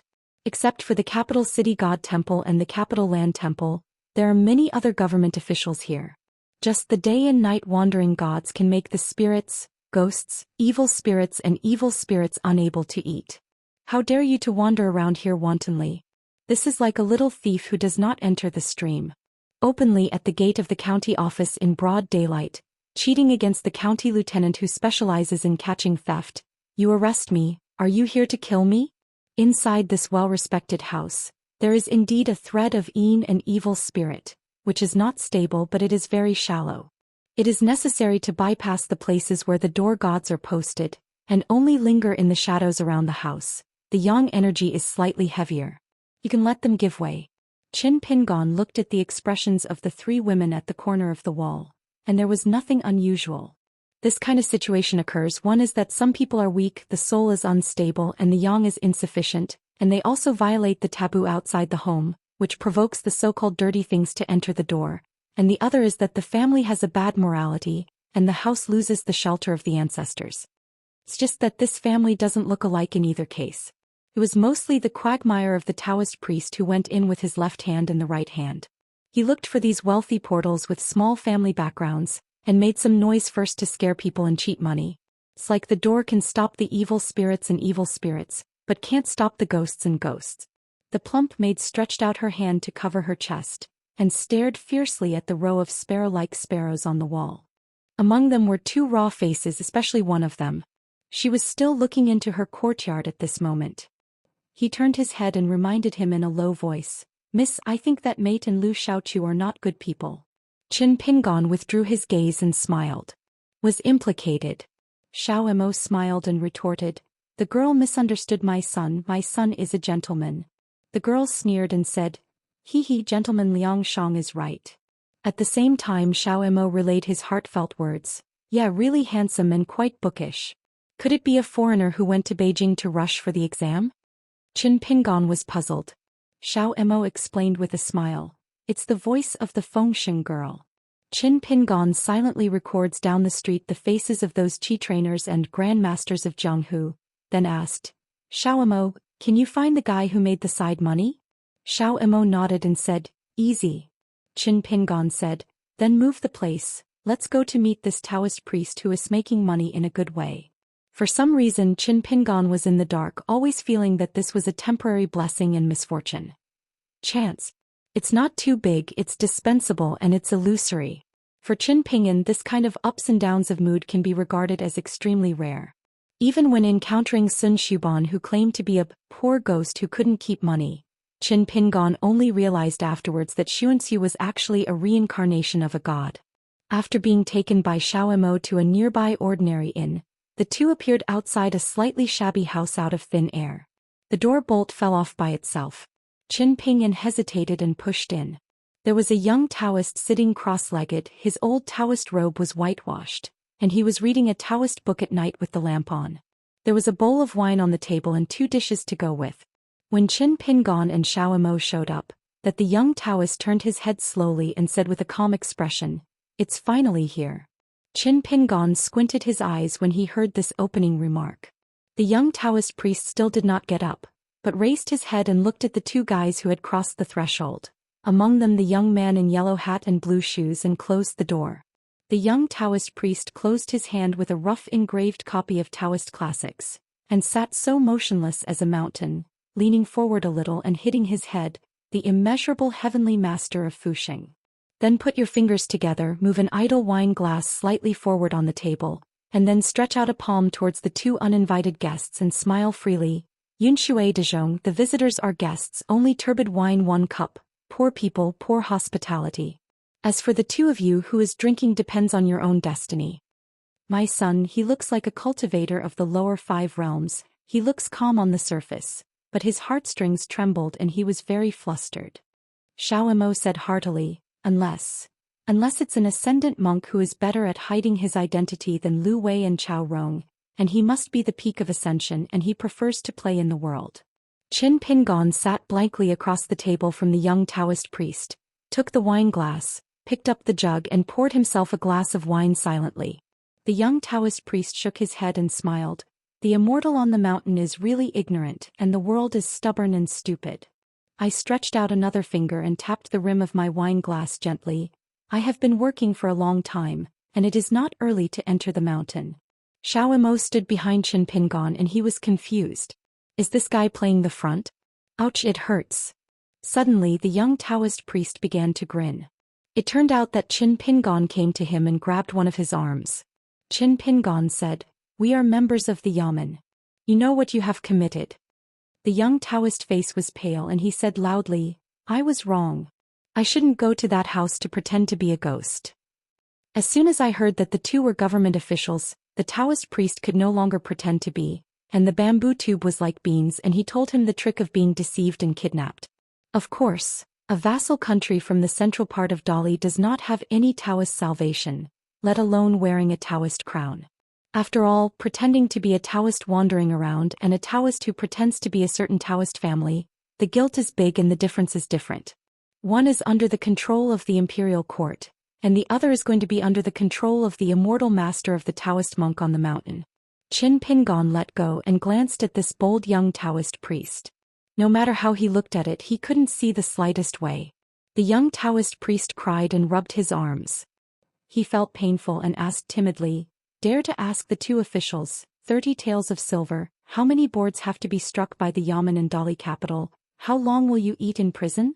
This guy, whose real name was Nianjing Xianwei, and then named himself as Xianxia Dao Chief, was a habitual offender.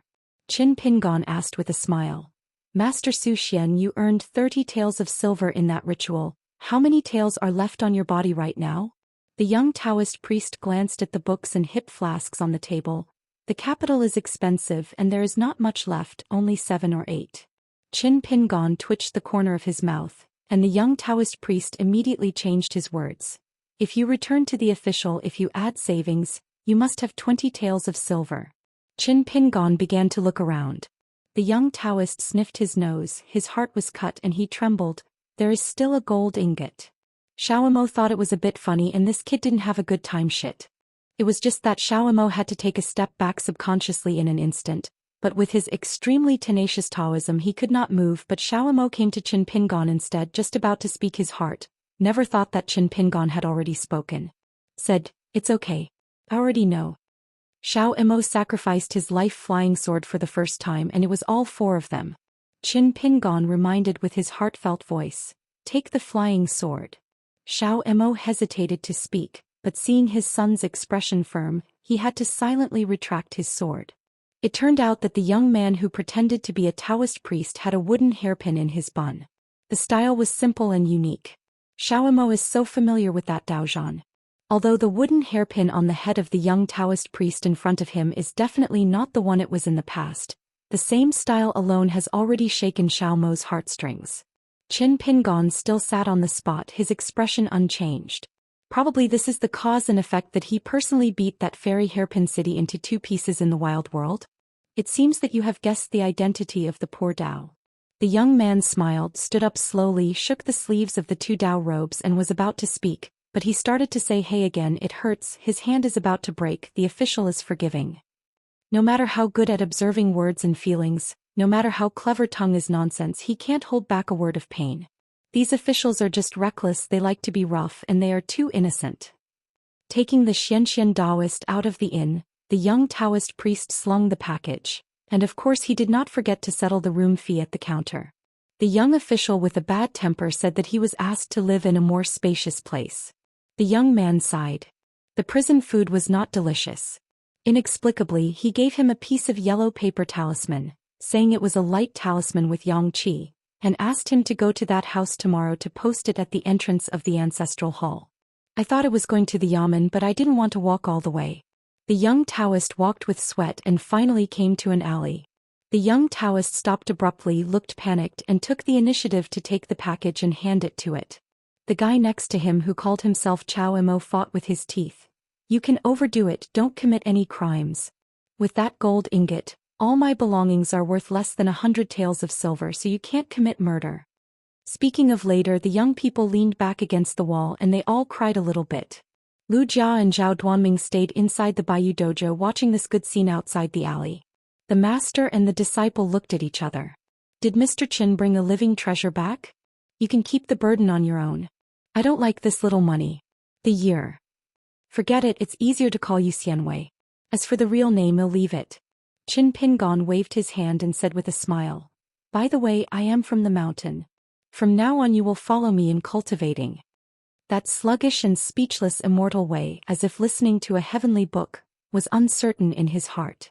Could it be that there is a mountain and a mountain high? Is he a master of lies? What else does the other party do besides cheating money? The question is, what else can I do? I am not a woman. When I thought of this, Xian Wei glanced at that Chao Mo's entourage and suddenly felt sad and threw the burden to Chao Mo. He sat on the floor again. Killed and stopped moving. With a dark face, Qin Pingon had to raise one hand, and from the palm of his palm he sacrificed the 5 thunder seal. The brilliance flowed, illuminating the lane. Xian Wei was taken aback and suddenly recovered. Malur picked up the baggage from the ground, slung it on his back and followed Chao Imo to the alley. The husband, even if he walked through the fire, his brows were not frowned. Master Chao, could it be that I was in the market and caught my Xian family's roots at a glance? Think I am the kind of manufacturable? Dare to ask which mountain mansion Chao Xianxia came from? But the land fairy who can raise his hand to catch the moon and the stars in the legend? Master Chao, why don't I call you master? The red tape of worshipping the teacher and worshipping the statues can be slowed down. Master, do I have brothers and sisters now? When will I be able to meet? Seeing that the on the mountain didn't talk to him, Xian Wei touched his stomach, bit his scalp, changed his name to Master Chao again and asked tentatively, is there anything to eat? After walking all the way I was panicked with hunger. Qin Pingon took out the key, opened the door of the house and said with a smile, Xiao Imo, go buy a supper and come back. Xiao Imo nodded silently, his figure disappeared in a flash. In the front yard, Qin Pingon asked Xian Wei to live in a wing temporarily, so that he should not walk around casually and stay in the house honestly. Qin Pingon walked over to the alley again and chatted with the master and apprentice. After the sentence, he handed over the seals that had just been completed by the 2 parties to Lu Jia, who helped them to the patriarch of the Zhao family in Tianshui. Back in the front yard of the house, the young Taoist priest was devouring his head and Xiao Imo stood at the door. Qin Pingon glanced at the Taoist hairpin again and returned to the study building. Nothing happened overnight. After eating and drinking, Xian Wei couldn't sleep until he finally fell asleep in a daze. The next day the young Taoist priest found that Chao Imo had disappeared. He was indeed on the mountain. His temperament was uncertain and his whereabouts were mysterious. Only the guy who claimed to be Xiao Imo in the yard accompanied him to the house. Xian Wei had a talk of his own and then gave his own lantern talisman to Master Chao and posted it to the entrance of the ancestral hall, and it was all right. Then Xiao Imo grabbed him by the shoulders and only felt like clouds and fog, and when he looked at it he came to a Xianxia ferry crossing outside the capital Jinsidu, whose name is not very pleasing, but Xian Wei knows why he named it that way. The Dali frontier army has fought many battles in the past 100 years. The reason why he walked all the way north to Dali capital by relying on a pair of feet and walking north to Dali capital. Isn't he sincerely fascinated by the invincibility of Dallas iron cavalry? It's just a penny that stumps the hero. If you really want to be rich, why bother to cheat and spend a lot of money at the restaurant on the Changpu River? Xiao Imo just asked Xian Wei to stand where he was. The latter took a closer look and discovered that there was a fortune-telling booth in the distance. It was the Master Chao who had changed his outfit, dressed in a green yarn robe, and there was only a lottery on the table. Here at the ferry it is the light of the sky. The stall at this moment actually has a business. She is an ordinary woman with 2 children. She is a young girl with similar eyebrows. The 3 of them are in the same position. Sitting on the bench in front of the stall. Standing next to him was an aged butler. Only a little further away, there seemed to be 2 burly men with sharp eyes, no doubt that they were in the nursing home. Xianwei still has this vision, whether the woman's tolerance or the two rebels' vigorous and powerful aura. In short, it is not an ordinary person, maybe it is a certain general in the capital. Teacher Zhou Xian is really powerful, Daoist is indeed better than himself. Acknowledge a master, sincerely do not lose. Qin Pingon had previously traveled to Aquarius Island, and made a special trip to the hometown of General Su Gaoshan on the way. He never built a mansion to build a large tomb, and his family did not ascend to the sky. The family members only changed from the poor home to the worry-free farming and reading heirlooms. At this moment the fortune teller who claimed to be the Xianxia Dao chief was unsolving the lottery for the woman, which was used to calculate the trip. Fortunately it was a winning lottery. The woman listened carefully and her eyebrows were a little bit of joy. In addition to a pre-settled hexagram, the woman gave an extra 10 taels of silver. The young Daoist smiled and drew out a white jade lucky sign from his sleeve, then slapped his head and said that good deeds make a couple, and then he drew out another lucky sign saying it was a gift to the noble son. Fulu Ankong Ronghua Jichong, the income is satisfied and there is orchid fragrance for thousands of miles. The roots are luxuriant and the leaves are luxuriant, and the crops are rain-run. When the woman saw the lucky sign inscription, she was happy to accept it. She turned sideways and took out a snowflake money from an old embroidered bag, gently placed it on the table. I beg the chief Taoist to accept it. It's just that the young Taoist leader, who is good at talking, gently pushed the fairy money back and smiled and said, "Fortune is hard to buy. Madam does not need to be polite, just treat it as good and good." Xiaomo asked in his heart, "Master, if you do this, will the Song clan have any ideas?" Qin Pingon replied, "Then make them want to go." Xiaomo smiled and nodded slightly, because the two children beside the lady had a pair of red lanterns hanging behind him. There is a string of golden characters on each lantern, secretly made by Ji Sifeng Patriarch Hall, signed by Qin Pingon. Another seal is stamped with a private seal. Hidden official. The lady left the fortune-telling booth with a pair of children, but did not forget to let them say thank you to the young master. After walking some distance, the woman and the old housekeeper seemed to have a few words before she learned the truth. She suddenly turned her head and looked at it. The young Taoist master, who is not the hostess, has stood up. Her arms are sleeved and her face is smiling. Waved goodbye to them. The woman stopped, she turned around and gave a blessing to the young man. The man took a step back and returned the gift. Although she was the first-class imperial wife of the Dai court, she didn't know much about the government and the women on the battlefield. In fact, it was only today that we knew that the last hermit of the Great Wall of Swordchi was the same as our Dai family. In the early morning the moon sets and the sun rises and the climate is fresh. Like a person walking at night wearing the stars and wearing the moon, it is already dawn. Sword of Coming Chapter 886. Xiaomo took Xianwei to the fortune-telling booth together. In Xianwei's view the stall was a bit shabby. There was only one table and one lotus and there was no cloth flags upright, this Chao said. Although Mo is an immortal teacher, he is not sophisticated enough to talk about Jianghu experience, nothing more. Since he is now a mess with Chao Mo, he will teach him unique skills for free. It's just that Xianwei had doubts again and couldn't help asking, "Xiaomo, why didn't Xiaomo accept that fairy money in the end?" If I'm not mistaken, it is the snowflake money commonly used by fairy people in the legendary mountains. Don't the gods on the mountain treat money as money so much? Xiaomo said, "It's hard to give up good money, and those who can give up good money are the masters." Even if Xianwei had heard of the truth in these books that weren't for the best use, if he took it out and compiled it into a book, it could fill a few baskets, but wouldn't the money in his pocket be cleaner than his face? Seeing that Chao Mo was about to put away the lottery on the table, Xianwei immediately got anxious. Will he close the stall? How can making money be so sloppy? Xianwei sat down on the bench, took the pickup tube from Qin Pingon, shook the bamboo tube vigorously and shook out a bamboo stick. When he looked attentively, he muttered to himself as if he was talking to the Qingshan Taoist robe. Xianwei's expression was startled, sometimes frowned, sometimes nodded, occasionally asked and finally blushed, opened his voice and said with great excitement that the sign is strange, God, and immortal. Long is really a god. Xianwei stood up, punched a handsome Taoist chief, then took out the gold ingot from his sleeve, placed it on the table again, and asked the immortal chief to teach the cracking method. Xiaomo stood on the side, watching the second stunner embarrassed over there. Xiaomo had nothing to say and could only pretend not to know this person. In fact, Qin Pingyan didn't say a word from start to finish. Looking at Xianxia's eager face, and then looking down at the gold ingot on the table, Qin Pingyan rubbed his eyebrows and had a headache. This is not the streets and alleys of the city. It is a ferry crossing of the Xianxia. Just your trick. The acting skills are poor and you can't deceive people. Yu Xianwei is a half-hearted gas trainer anyway. As a result, this trip to the north, the wind and food, sleeps, and a meal of wine and meat are just like the Chinese New Year. But in the end he saved a gold ingot and I really can't blame others. As a grown-up, he is not as capable as Pei Qian when he was a child. Also impede myself to be a liar. Sure enough, the pedestrians on the road near the fortune-telling booth were not the immortal genealogist, or the sage cultivator, or the experienced old rivers and lakes.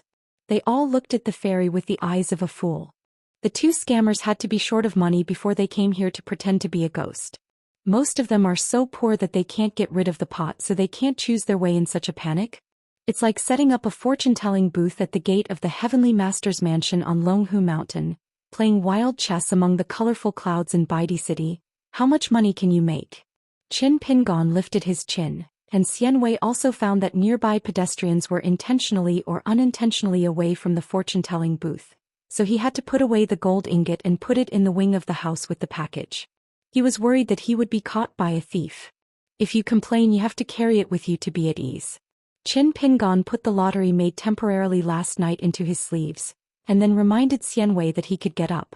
Qin Pingyan stretched out his hand and patted the tabletop, waved his sleeves again, and the tables and stools were scattered, empty. Xianwei was stunned. Is this the magic of the immortal family made out of nothing? Can I learn from Chao Mo? The three left the ferry and returned to the capital along a broad official road. Xianwei sighed and walked again. Qin Pingyan glanced at Xianwei's hairpin and asked in his heart, Chao Mo, what do you think is the situation of this Xianwei now? Assuming that the fake Taoist of this famous year and name Xianwei is the first Taoist in the world, then according to the secret file on the side of the Summer Palace, this Taoist with great luck has already fallen in that field. In the battle of Ascend to the Sky, this matter is beyond doubt because when Qin Pingyan returned to Hauran he asked Li Xing. Li Xing personally said that this senior was indeed dead. This Taoist man with great merit in the world died after the battle so that even the Taoist hairpin was left in the world, and was eventually picked up by the female founder of the fairy hairpin city, returned to Lingxiang on the earth of the world and then walked up.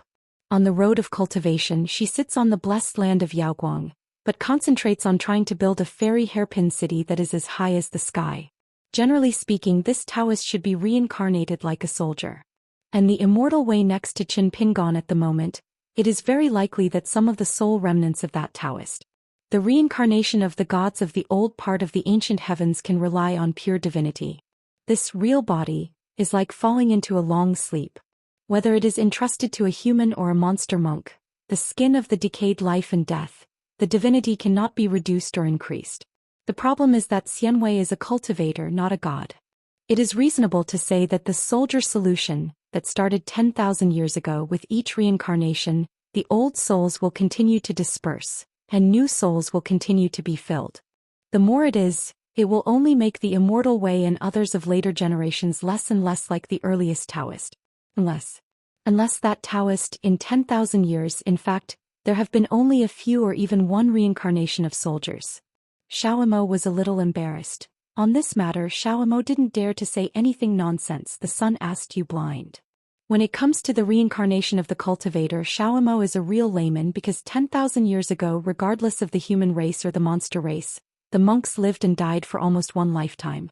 Regarding the technique, after 10,000 years and before 10,000 years, the heights before and after are roughly the same, and the difference is not too big. But it can be said that there are many types of Qi practitioners today and the context is complicated.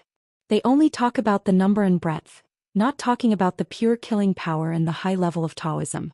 Compared with 10,000 years ago, it really requires a lot of spells. Qin Pingyan nodded. It doesn't matter, just put the matter aside for now. In order to determine the identity and realm of Xianwei, he can't use those vicious methods to arrest his soul. Qin Pingyan is neither willing nor daring to act like this. Besides, Xianwei really had a lot of connections with the Taoist person, or deliberately hid himself, for example, for the fairy hairpin city to find a place on his own side, and Qin Ping's current methods were really useless. However, Qin Pingon believed that this possibility was unlikely, and he used the heart of a villain to save the gentleman's belly. After all, the other party is a virtuous person who does not hesitate his own life and death to open the way for the world. Or is it that the other party uses some incredible secret method to deceive the sky through self-deception? Crossing the sea for 10,000 years? In addition, Qin Pingon also worried about whether it was Zhou Xi's plan, or whether it was implicated in Zhou Zi. If only according to Xianxia's own statement, it was because of a deep blessing when he was young. By coincidence, coupled with the smoke from the ancestral tomb, he picked up a fragment of a fairy book, and then began to abandon the text and cultivate the immortal. Therefore, Xianxia doesn't know the division of the mountains realm now, and can only know the scenery of some land gods through those ghosts. Xianxia is currently the Lujin realm of the lower 5 realms, which is the so-called remaining realm. Moreover, there are no preachers, no masters, no natal things. Xianxia has a little understanding of cultivation, and he is ignorant about the use of spiritual energy and spells. This fake Taoist deception guy has been used to the roads of Jianghu, seeing many immortals jumping, deceiving people and being deceived by others. The worst time was when he first went out. The scholar met soldiers and was there. In the wilderness and ridge, he encountered a group of trail-cutting bandits who had fallen into the grass. Because Xianxia was literate and spoke elegantly, he was arrested and worked as a dog-headed sergeant and Mr. Accountant for several months. They were mixed up and Xianxia fled down the mountain. At that time there was an extra plaque in the lobby. It was Xianxia's handwriting, the 4 characters of the list: God rewards hard work. In fact, this matter, the answer to this mystery, the best person in the world who can solve the puzzles for himself is the city lord of Baidi City, who has tried to prove that he is not the ancestor of Taoism. There was a saying in Haoran Mountain that at that time Jing Juzhong had not yet reached the 14th level, and his senior brother Cui Yang was also the first disciple of Wenxing, and the two sides had just played 10 rounds of colorful clouds. Don't learn to be immortal because you have shallow talents. Don't learn to embroider tigers if you are not extremely clever. Qin Pingon thought of a saying for no reason and said, a metaphor that Cui Dongshan once played. He was born as a man like a wooden boat, then reincarnated, his soul separated, he demolished the east wall to make up the west wall, stitched together, and over time how to distinguish the new. Are the two the same as the old boat? Xiao Mo immediately checked the Xinhu books habitually and asked, my son, does this belong to the debating technique of the famous family? Does it involve the righteous names of things? Qin Pingon nodded and said, like my husband, although he has a general perception of famous artists, he thinks this knowledge is easy to be sophistry, but he still feels sorry for the current situation of such declining famous artists. Must not be nothing. Xiao Mo hesitated for a moment and said frankly, I don't recommend that the son keep the Xianxia by his side. It is better to hand this person directly to the Confucian temple. There are too many accidents, and if anything happens the consequences will be disastrous. It is obviously more secure to hand it over to the Zhongtu Confucian temple. Qin Pingon explained patiently, once I was accustomed to this kind of thing and the fun of practice apart from climbing up the boundary, it's still unknown and solving mysteries. Finally, and the most important thing, I don't think it's going to be the most important thing. If Wei pushes out from his side he can avoid anything. It is very likely to be counterproductive. Those who are far away are often in front of you, and those who are close in front of you may actually be far away. Xiao Mo smiled and said, it's because I am narrow-minded, not as wide-minded as the sun. Qin Pingon said helplessly, then drink more. The sky and the earth are no bigger than a wine bowl. Xianxia raised his palm between his eyebrows and looked into the distance. There seemed to be a wine shop with a flag on the side of the road. Some wine bugs rebelled in his stomach. He quickly asked, Master Chao, are you hungry? On the side of Xiaomo, Xianxia took Chao Mo one by one, calling his name directly. But on Qin Pingan's side, Xianxia is still very particular, and it's up to people to order dishes. Qin Pingon glanced at the small wine shop that occupies a small area, and the content on the banner is written with a bit of immortality, and he dismissed the horse and turned his head and stayed behind forever. In fact, I noticed it when I came here. It's a place that sells fake wine. It's not a common heart. As long as it is the famous Xinjia wine on the mountain, it can be sold there, not to mention the Changchun Palace wine and the book Jianhu Wui wine, even the sweet-scented osmanthus stuffed from Lialongqing. The reason is that the price of wine is too cheap and there are really many people buying wine over there. One dared to sell, the other dared to drink. Xianwei was really greedy for the drink, and he was dragged by Xiao Emo to the house to post the talisman early in the morning. He was hungry now and he continued to encourage Master Chow to go to the wine shop and sit for a while. He said that this kind of fish and dragon fairy is not certain. You can meet a strange person and stranger if you meet each other, it will not be a good luck for the immortal family. Xianwei kept chattering as he walked, and then Qin Pingon dispelled the other party's thoughts with just one sentence, saying that drinking and eating are all right, you come to treat him. Xianwei immediately changed the subject. Master Chow, the book said that the sweet and golden syrup, the immortal fermented wine, the immortal fruit in the mountain, are all true? For example, the Jiaoli fire date and what 1,000-year Ganoderma lucidum bibimbap, 10,000 years of wild ginseng stewed old duck pot. Master Chow has tasted it, how does it taste? Qin Pingon was so angry that he was out of town all his life, whether it was rivers, lakes or mountains, and the expenses on food, clothing, housing and transportation were really rare. Seeing that Master Chow's face was unhappy, Xianwei stopped talking, glanced at the banner and said, "It is really immortal. Generally speaking, there must be immortals drinking immortal brew, but it's a pity." Qin Ping's placement is deaf ears. Last night Ning Yao told Qin Pingyan, who turned a book in Rinyun Iyun Tower, that the retreat would end soon and there would be 2 days at most. Qin Pingon didn't let her worry, it was no less than a day or two. "I just received a Feijian letter from Luopa Mountain not long ago, and I might have to attend a wedding banquet in the capital tomorrow." Xiao Emo patted Xianwei on the shoulder. Xianwei wondered, "Xiao Emo, what do you do?" Xiao Emo smiled and said, "Walk well, talking is tiring." Xianwei sighed. He was poor and short and he was going to be taught by an entourage to be a man and do things. When Qin Pingon passed by the wine shop, he suddenly stopped and turned around and walked straight into the wine shop, because there was a man in white clothes who had a table alone and was drinking. He was really caught by Xianwei. Xing Juzhong raised his wine bowl and smiled, "It's such a coincidence." Qin Pingon walked to the wine table, saluted with Xing Juzhong, shouted Mr. Xing and just sat silently. There were 3 empty wine bowls on the wine table. Xing Juzhong was obviously waiting for his party to pass by the wine shop. Qin Pingon was sure that Xing Juzhong in his own eyes and the man in white in the eyes of many drinkers in the wine shop were 2 people. There is no need for Xing Juzhong to say anything, the puzzle in Qin Pingan's mind is half solved. Qin Pingon didn't think he was worthy of letting Xing Zhongzhong wait. It must be the immortal way beside him. Xianwei took his seat generously, but Xiao Emo stood behind Qin Pingon after helping to pour the wine. Because the other party didn't use blindness to himself, Xiao Emo knew the identity of the man in front of him and recognized it at a glance. Following Qin Pingon to Howren World, although it was not long before, Xiao Emo was very interested in collecting some news from the mountains. Of course, all of them were the pinnacles of Ascension Realm. Remember it silently. Xing Juzhong glanced at the immortal lieutenant at the same table and said, "Take the hairpin to scratch the wine, and the hairpin will be exhausted just like a person grinding ink. The body and name are destroyed and the eternal life will last forever."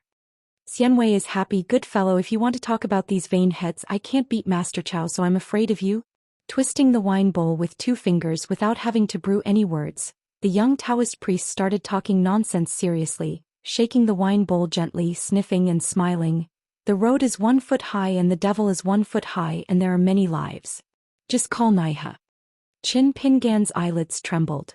Xing Juzhong smiled and said, "The good words are done, it is gratifying and congratulating."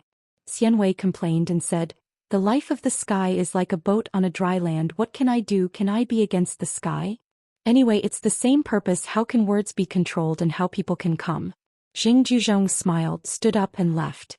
A small summer money was left on the table as a drink money. Xing Juzhong only said 3 words to Qin Pingon with his own voice. "I don't take it seriously." This is probably the way to teach Qin Pingon and Xianwei to get along. Qin Pingon replied with his heartfelt words, "Thanks to Mr. Xing for his teaching." After Xing Juzhong walked out of the wine shop, Qin Pingon put the little summer money in his sleeve and shouted to the shopkeeper, "Let's check out first." Xianwei was confused and asked, "Master Chow, who is it?" "It's not reliable to speak. Fortunately, it's okay to be a man and he knows to leave money for drinks." Qin Pingon was still too lazy to pay attention to this servant, but only gave a snowflake money to the shopkeeper of the wine shop, and drank the so-called Chongchun Palace Immortal brew on the table. Qin Pingan asked Xiao Emo to sit and drink, then bowed his head and took a sip of the wine and asked in his heart, "Xiao your 4 flying swords?" When I met Xianwei at the inn for the first time, Xiao sacrificed 4 flying swords. Xiao didn't have any hiding things and said straightforwardly, 3 flying swords, the main attack and 1 auxiliary practice, but now they are very tasteless. The 4 flying swords have never had a name and you may still need a son in the future. Do it for you. The first 3, one of them Xiao is most in love because it can drag a star from the sky and fall to the ground. If you ask a sword with someone, you need to really work hard and success or failure depends on this. The other 2 are very mediocre.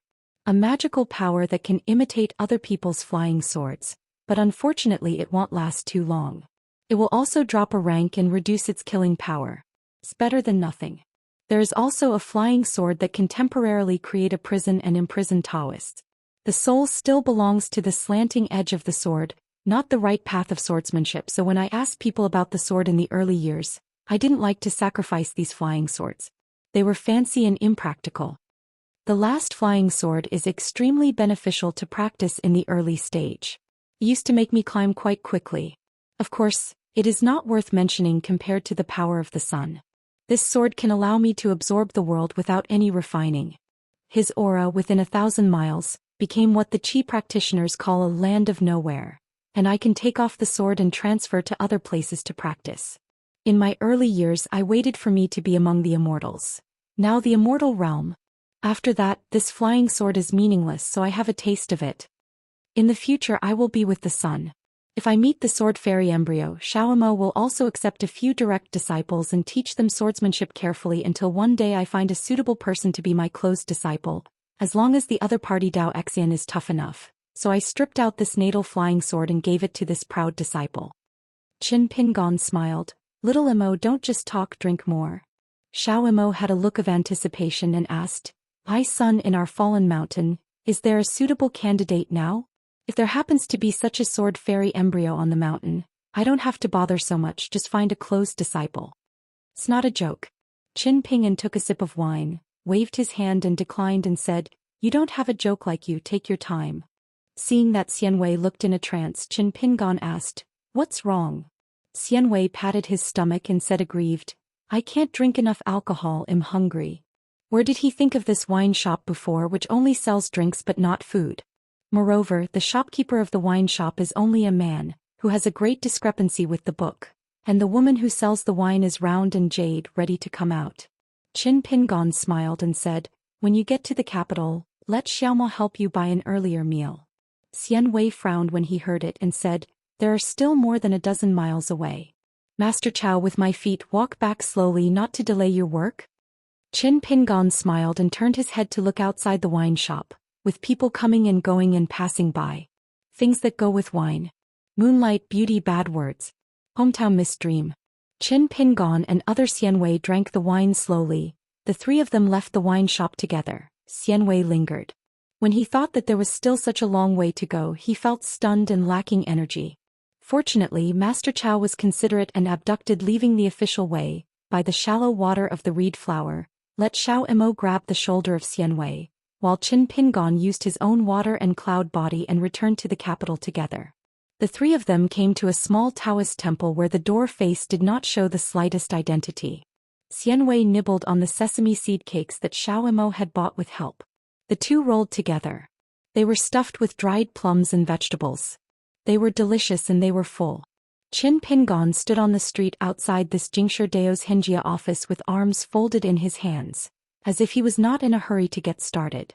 Seeing that his son did not move, Xiao Imo took a few steps forward, bent down and looked down at the stone monument standing beside the steps. The person who erected the monument is now the Taoist leader of the Chongshu Bureau of the Dai dynasty. According to the inscription, 1a long list of titles, the 3-dong disciple led Jingshi Dao Shijing Wu Lingjing, the master of Chongshu Hall. Before passing this place with Ning Yao, Qin Pingon wondered who this Wu Lingjing was and how he was able to hold the title of Tao Jing and manage dozens of Dali court officials, which is equivalent to directly drawing a line with the gods. Later, I looked through the files at the Jingqing Qintian supervisor and found out that it was the middle-aged Taoist from the Qingwan Kingdom's Baiyun Temple. According to the current officialdom of Dai, The reason why this person was able to reach the sky in one step is that the abbot of the Chongshu Bureau's affairs is to accompany the capital. The great recommendation of Lu Lao's hang from the Ministry of Rights, the friendship of fellow countrymen, the ascension of chickens and dogs to heaven is reasonable. Not only the Chongshu Bureau but in fact together with the white-clothed monk of the Dali Scripture Translation Bureau, the Buddhist dragon elephant who won the title of Master of Sanzang, came from the Qinghuan Kingdom and from Baishui Temple. Xianwei said vaguely, Master Chao, what are you doing here? Qin Pingon said, wandering around. Xianwei asked again, then why don't we go in? Qin Pingon said helplessly, don't wait for you to finish eating first? Xianwei sighed. He didn't even know what the so-called Beijing Master Dao Xingya office was on the plaque. I just felt that such a little dignified Taoist temple and Xiaoman Xiao who couldn't scare myself, a fake Taoist priest.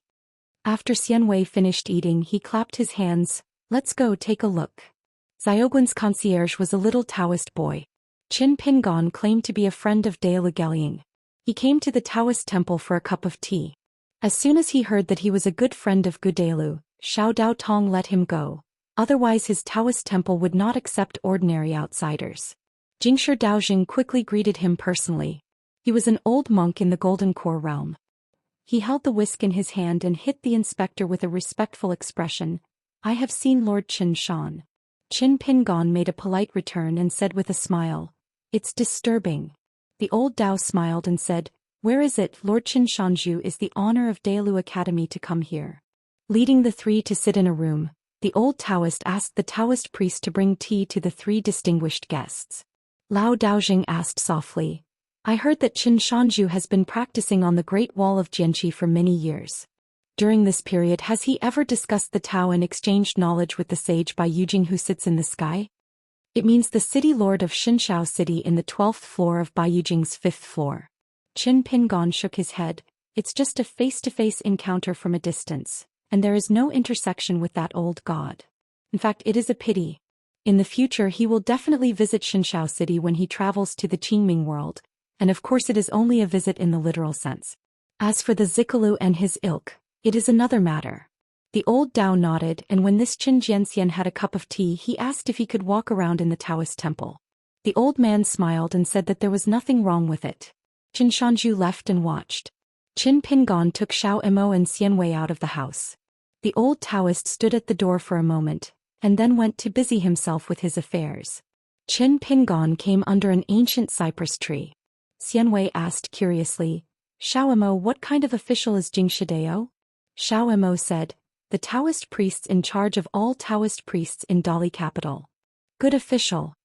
Xianwei was frightened, his thoughts turned sharply and he asked tentatively, Xiao Emo, can you ask Xiao Emo to help me ask for a Taoist priest? Xiao Emo shook his head and said, you go and talk to your son about it yourself. Suddenly a few clear chimes. Qin Pingon recovered, put away his thoughts and said, let's go. Before leaving the Taoist temple Qin Pingon found the Jingshi Daojing, and found that apart from Guling, all the Sidalu including the Beijing CI litigation Qing CI and Palm Seal, were all waiting in the office of Master Daojing, as if waiting for Qin Jiangxian's appearance. Qin Pingon just left with a smile as he didn't know these Taoist records to watch the lively thoughts. Later Xiao Emo and Xianwei came to Chongshu Bureau. Because it was the translation office and the newly built government office built by Dali, it seemed more majestic than the old Taoist temple, so Xianwei walked all the way trembling, afraid to breathe. Xiao Emo joked, do you need me to help you talk to the sun? Xianwei heard the implication. He smiled and replied, Xiao Emo, do you have a bamboo forest in your house? Xiao Emo was a little at a loss, not knowing how to answer for a while. Qin Pingon finally took off his cloth shoes and sat in a boardwalk outside the Buddhist temple. Xiao Emo took Xianwei and sat on the steps. Qin Pingon put his hands on his abdomen and began to close his eyes and rest his mind. Peace of mind. Tu Tua. Observe the precepts of asceticism.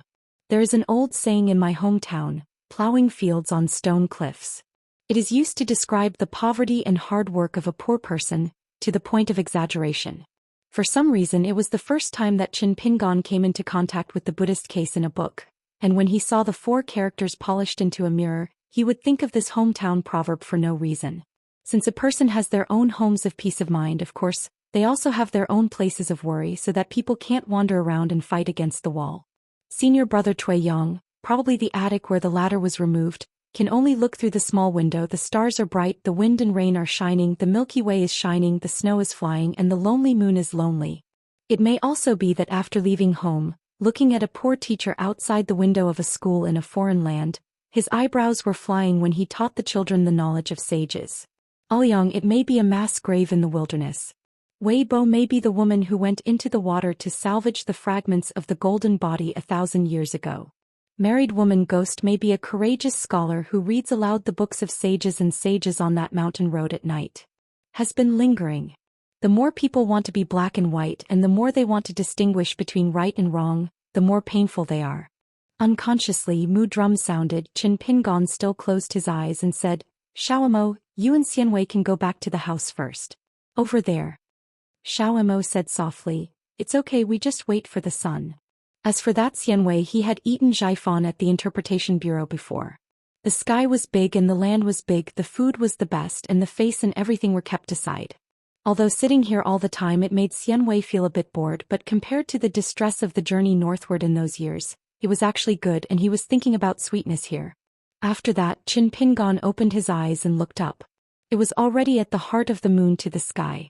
The bright moon and tall buildings are lonely, and the moonlight is like water and water like the sky. Qin Pingon retracted his gaze and glanced at Xiao Mo and Xianwei on the other side of the steps. Xiao Mo was still sitting on the other side of the steps. As for Xianwei, he was quite capable and could fall asleep while sitting. He was snoring like thunder at the moment. Qin Pingon got up and went to the side of the steps, putting on his shoes. Xiao Mo was about to reach out and pat the Immortal Way beside him. Qin Pingon smiled softly. It's okay, let him sleep a little longer. After sitting for half an hour, Qin Pingon patted Xianwei's head. Said to Xiao Mo, you have to hit someone as soon as possible. Xianwei rubbed his eyes and asked in a daze, what time is it? The next sentence is whether you want to have a supper. Qin Pingon took them away from the translation bureau, and indeed took Xianwei to find a supper stall. The old master Yu Hong and his party took the Lichuan ferry of the Changchun Palace and chose to disembark at the Nujiadu, which is about to be renamed the Longzhou area of Chuzhou, and then went to Hongzhou town where the three rivers converge. The temple of water god in Yejiang. In the dead of night, Yu Hong visited the water temple. A continent of mountains and rivers, the fourth grade water god. The golden body of this Yuye river god empress is not low. On the water temple, a temple blessing has been changed a few years ago, so he is not a smart person. The good men and believers who come here to burn incense and make wishes are endless. This woman can only say that she treats people decently, but in those on the big pilgrim's side, her ability to manage relationships seems very mediocre. She even made a few mistakes. As a result, several big pilgrims turned to the Xihua River and Chongtan River, but the of water, Li Qingzhu, has never been able to do anything. Moving, it seems that she is the best candidate for her own temple blessing. After Yu Hong reported his identity, he smiled and said that he didn't need to trouble the water empress, they could rush to the water mansion by themselves. But the woman who didn't understand the feelings and sophistication of the temple really did so, just cast a symbol to open the water and open the way to the water mansion. The secret carriage and horse symbol was ready to enter the water. Yu Hong smiled and didn't care. She took the lead in the carriage. Huang Mei, a direct disciple, looked rather displeased. The Xianxia chariot ran away from the water and soon came to the gate of the water mansion. The temple wished the woman and the guard to report the news. Li Qingzhu soon went out to greet Yu Hong in person, and Dali was the first-class worshipper and he was still a martial artist in the 9 realms. What's more, she had a dewy marriage with a direct disciple of Yu Hong in her early years, and had a lot of trouble in the mountains. Yu Hong keenly noticed that the water empress always seemed to have a little sadness between her eyebrows. In fact, Li Qingz's biggest wish in recent years is to seek stability. It is impossible to imagine that a righteous of rivers and rivers has disguised several times and went to the Shanjun Temple and Taifujiangshui Temple in Piyun Mountain to burn incense. The Bien's family hosted a wedding banquet in Dali capital. Lin Shui entered Beijing this time specifically to attend the wedding banquet of Shi Jiaqin's eldest son. The last time I met with classmate Shi Jiaqin was many years ago in my hometown Huaihuang town. It is hard to imagine that Shi Jiaqin's son was still a child at that time, and now he is married. Xianxia just missed her best friend Li Baoping when she was young. This time Lin Shi was the only one who was there. Li Baoping and Li Huai were not there. Dong Xuejing was temporarily in trouble and could not get out of his body and could not rush to the capital, but the trustee gave us staggering money. The key is that the person Dong Xuejing entrusted is even more scary. There is a wine gourd hanging from his waist and he is full of alcohol. He just came here after hanging up. This person does not have a self-registration number at all. He only said that he was helping his friend Dong Xuejing to send red packets up. Fortunately, someone in the Bien's family recognized the identity of the other party. Except for the laziness of the capital's rich family, most of the credit is actually due to that jug. In the officialdom of the capital or even the entire Dali court, this person he is the only one who can take a hip flask to the yamen. But the other party just left the red envelope and left. No one dared to keep this person. Because this person was the drunkard Chao Gingxin, who was transferred from Longzhou supervisor to assistant capital worker U assistant, and then to capital assistant, and the eldest grandson of the Chao family of Shangzhou state. Regardless of Chao Jiangxin's reputation in Daoist officialdom, how he is a person and an official, this is the third grade of the real Dali Beijing official. And his second uncle is also the hunter inspector Chao Ping. When the Bian family and the parents got the news, they hurried out to chase the Chao Zhou Xian. I never thought that the man was swaying, but his steps were not slow, and there was no one at the corner of the street.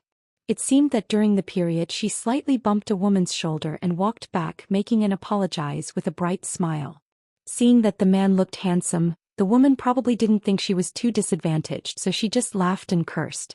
In addition to Chao Gung's heart, there is also Zhao Yu, who is serving as the assistant minister of the criminal ministry. Because of his busy work, he also asked someone to send a red envelope, which made the Bian family and the family of the in-laws feel extremely shameful. Shi Jiaqin's husband Bian Wenmao was born in the royal family of the Qing dynasty in Dali capital. His family background is not very prominent. It is just that Bian Wenmao worked in the Hanlin Academy, which was regarded as the place of the prime minister. So although he is not a big official nowadays, but in the end it is the first-class Qing dynasty, so the family worship of the Bian family is an elder of the Zhuxiang of the Changchun Palace. Lin Shi is a scholar of De Sui Mountain Cliff Academy, and later became the Dadu Temple Wish at the Dali companion capital. Earlier in the two capitals of Dali and De Sui, Lin Shi was already a great master. The one who talked about it, a typical youthful fame and scholarship, is a young prodigy at Xianxia Academy, but he didn't participate in the imperial examination. He practiced together and made great progress. Lin Shi declined the invitation of Bian's family and did not sit at the main table. He sits at the same table with a group of fairy masters on the mountain. At the main table, the person with the largest official status was a Daoist minister of engineering who was invited by the in-laws of the Bian family. In addition, there is Tanhua Lang Yang Shuang, very young, and Wang Qinrua, one of the 15 second-tier scholars. Both of them are considered back-incomers of the Hanlin Academy of Dai, but Bian Wenmao dares to put on the prestige of the officialdom to these two. Another Fuyu, who had just been transferred back to the capital from the prefect of Baoshi County, took the initiative to chat with Lin Shi. Lin Shi, as the seed of reading in the native place of Dali, is even more of an innocent monk. The old lady enshrined by the Bian family was in the Longmen realm. Although the realm was not high, she was still a member of the Patriarch's Hall in Changchun Palace. Most of the disciples of Changchun Palace went down to the mountain to practice. Except for the Yumi, the old woman still has lingering fears. In addition, the 4 Changchun Palace genealogical monks she brought were all young female monks: Zhongnan, Chumingjiao, Lin Saifu, Han Bia. The highest-ranking person is Zhongnan, and the old women will call her aunt. As for Chu Mingjiao and Han Bia, they are both officials in Dali capital, and their family has no friendship with the Bian family. Zhongnan glanced at that Lin Shi from time to time. Chu Mingjiao kept peeking at the famous Tanhua Lang. Lin Saifu looked at Wang Qinrua, one of the newcomer Maolin Lang, because the talisman he presented was slightly strange, like a fate of marriage. Fengshen Junshuang Yang explores flowers, and Wang Maolin is full of talent. The female monk of the Changchun Palace chooses a beloved man to become a Taoist couple, and then grow old together. This is a practice that cannot be bypassed. Whether the chosen Taoist couple is a mountain person or not is not particular. Only Han Bia just burying her head and eating vegetables, she has to eat the money back. Lin Shou was puzzled, wondering why the young woman from the Changchun Palace looked at herself at different intervals. Understanding? Why is there no impression? He certainly didn't remember that the first time the two met was when Lin Shi went out for a long trip. In the town of Red Candle, one was on the shore and the other on the boat. At that time they were both young girls. At this wedding banquet, Lin Shi stayed until the end, and almost all the guests had dispersed. Shi Jiachuan was still relatively childish, and his son and daughter-in-law didn't care about it. He came to Lin Shi and sat alone, laughing and joking with Lin Shi. Envy or not, my son is married to a wife. You Lin Shou is good, you are still a bachelor. Fortunately you are on the mountain, otherwise you have to add an old word. What? I plan to wait for my grandsons to get married, so you continue to come here for a wedding drink alone? Lin Shou smiled and said nothing. After being slapped on the shoulder, Lin Shou turned his head and looked around. He saw that guy and said in a maddening voice, "Hidden at the wedding wine, right?" The woman looked at the man in the blue shirt and long coat and she blurted out, "Qin Ping'an." In fact, Shi Jiachuan has not seen Qin Ping'an for more than 20 years. For some reason I can recognize it at a glance. Qin Ping'an smiled and nodded, handed out a red envelope and said with a smile, "Don't be too small, courtesy is light and affectionate." Never thought that Shi Jiachuan opened the red envelope directly. His eyes widened and the young wealthy fan immediately grinned too. Zhou Xian.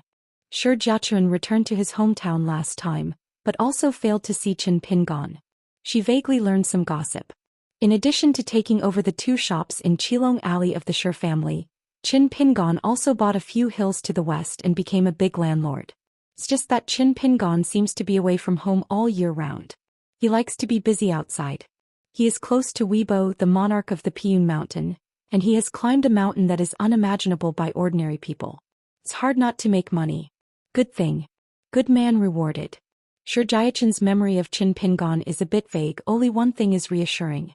However, Shi Jiachuan didn't say a word about these things, even on her husband's side. Qin Ping'an sat on the chair next to Lin Shi. Shi Jiachuan laughed, and generously put away the red envelope, went and fetched a jug of wine and 2 wine glasses, and handed them to Qin Ping'an. "Sit on the side and give Qin Ping'an first. Pour full wine and don't forget to," jokingly said, "I still have a girl waiting to get married. Before the next wedding banquet I will definitely send you an invitation. The money will follow today's specifications. But don't forget it." Just like Lin Shi said, wedding drinks can't be hidden. Qin Ping'an smiled and said, "No problem, as long as you don't travel far you will definitely come." Shi Jiachuan smiled and said, "Are there any marriages? It is not much more difficult for the gods on the mountain to find a Daoist couple than to get married under the mountain." Qin Ping'an smiled and nodded. "The letter of appointment has been issued and we haven't officially married yet, but it will be soon." Shi Jiachuan squinted at Lin Shi. "Tut, look at Qin Ping'an and then look at yourself." Lin Shou drank a sullen wine. Lin Shi suddenly turned his head and looked at the door. He came to congratulate 2 guests who were absolutely unexpected. Emperor Song He of Dai Queen Yumian. Shi Jiachuan is still whispering, "Who? Such a big air." His husband and the elders of the 2 families are all sweating. "What are you afraid of? Qin Ping'an is there anyway." Lin Shi stood up, coughed with Shi Jiachuan and said softly, "It's your Majesty the Emperor and the Empress." Shi Jiachuan rolled his eyes at Lin Shou and he would tell a joke. However, Shi Jiachuan quickly got up. Even if the Bien's family has the surname of the Shangzhou country, if the children get married the Emperor's Majesty can come in person. What do you want, dream? It's just that she looked at her side again. Qin Ping'an hadn't got up yet and was busy drinking. Qin Ping'an put down the wine glass. Lin Shi had already taken Shi Jiachuan to a wine table elsewhere. Bian Wenmao came to his wife's unsteady steps and grabbed her hand hard. Only at this moment did Shi Jiachuan dare to believe that Lin Shi was really not joking. There was no sound. Emperor Song He walked to the wine table and saluted. "Song He has seen Mr. Qin." Qin Ping'an stood up, smiled and asked, "What's the matter?" The emperor said, "I implore Mr. Qin to be the teacher of the Great Li State." Sword of Coming Chapter 887. Emperor Song He said straightforward words, but saw that Qin Ping'an didn't seem to have the intention to speak at all. After a while, Song He obviously didn't have the idea of going back home like this. He glanced at the banquet and chopsticks on the table and moved his hand. A chair slightly changed its position, tilted towards Qin Ping'an and asked, "Mr. Qin, shall we sit down and talk?" Qin Pingon nodded, moved the chair and pulled his gown again. After sitting down he raised his leg. A pair of white-bottomed and black-faced Melaleuxold cloth shoes are exposed on the feet. "Song," he said, "Mr. Qin, think about it, I can wait." Qin Pingon asked with a smile, "Does it mean the Queen Mother?" Song, he shook his head and said, "It's my own thought." Song, he didn't feel that if he asked, the other party would immediately agree to serve as Dali national teacher. 3 groups of people, 3 wedding banquet tables not adjacent. His Majesty the Emperor and Qin Pingon were at a table alone. Naturally they wanted to discuss business matters and both parties were already seated. A king at the foot of the mountain and a suzerain on the mountain are people of the same age. The two did not sit opposite each other, nor did they each face the leftovers on the wine table coldly. Queen Yumian stood beside another wine table. During this trip, Emperor Song he naturally went on a tour in microservices. Except for Empress Yumian, he was accompanied by only 3 retinues, an old in the attire of a rich man, and an old who was not very public in the Dali court and the opposition. Enshrined by the Song clan, he is the guardian of the Song clan's imperial tomb. The last retinue stayed on the street outside the gate of Bian's house at this moment, and was responsible for guarding the carriage. Yu Minggui is the queen of Dai, and the Song family of Dai has had the national teacher Cui Yang in the past 100 years. He never worried about the harem, noble relatives and eunuchs in politics. Therefore Yumian has also seen many good people on the mountain. Now, as romantic and suave as Weibo, the monarch of Beiyue Mountain, the immortal teacher of Fengshui Temple who looks like a child, and the rich and long beard of the old patriarch of Yunlin Jiang, looks like a god. In addition, there are a handful of exceptions that make Yumian even more impressive. For example, Ruan Qiong, the saint of Longquan Jianzong, the chief consecration of the Dai dynasty, can't be said to be raunchy, but dull and reticent, every time he enters the palace. When I saw the emperor, Master Wan didn't have much to say. Almost all the emperors were questioning. Master Wan answered very succinctly and concisely, every time, just like, "Want to go back to the mountain to strike an iron sword." There is also the Xia mountain monarch Tong Wenchang, who is like a villager and veteran, and he likes to be barefoot all year round.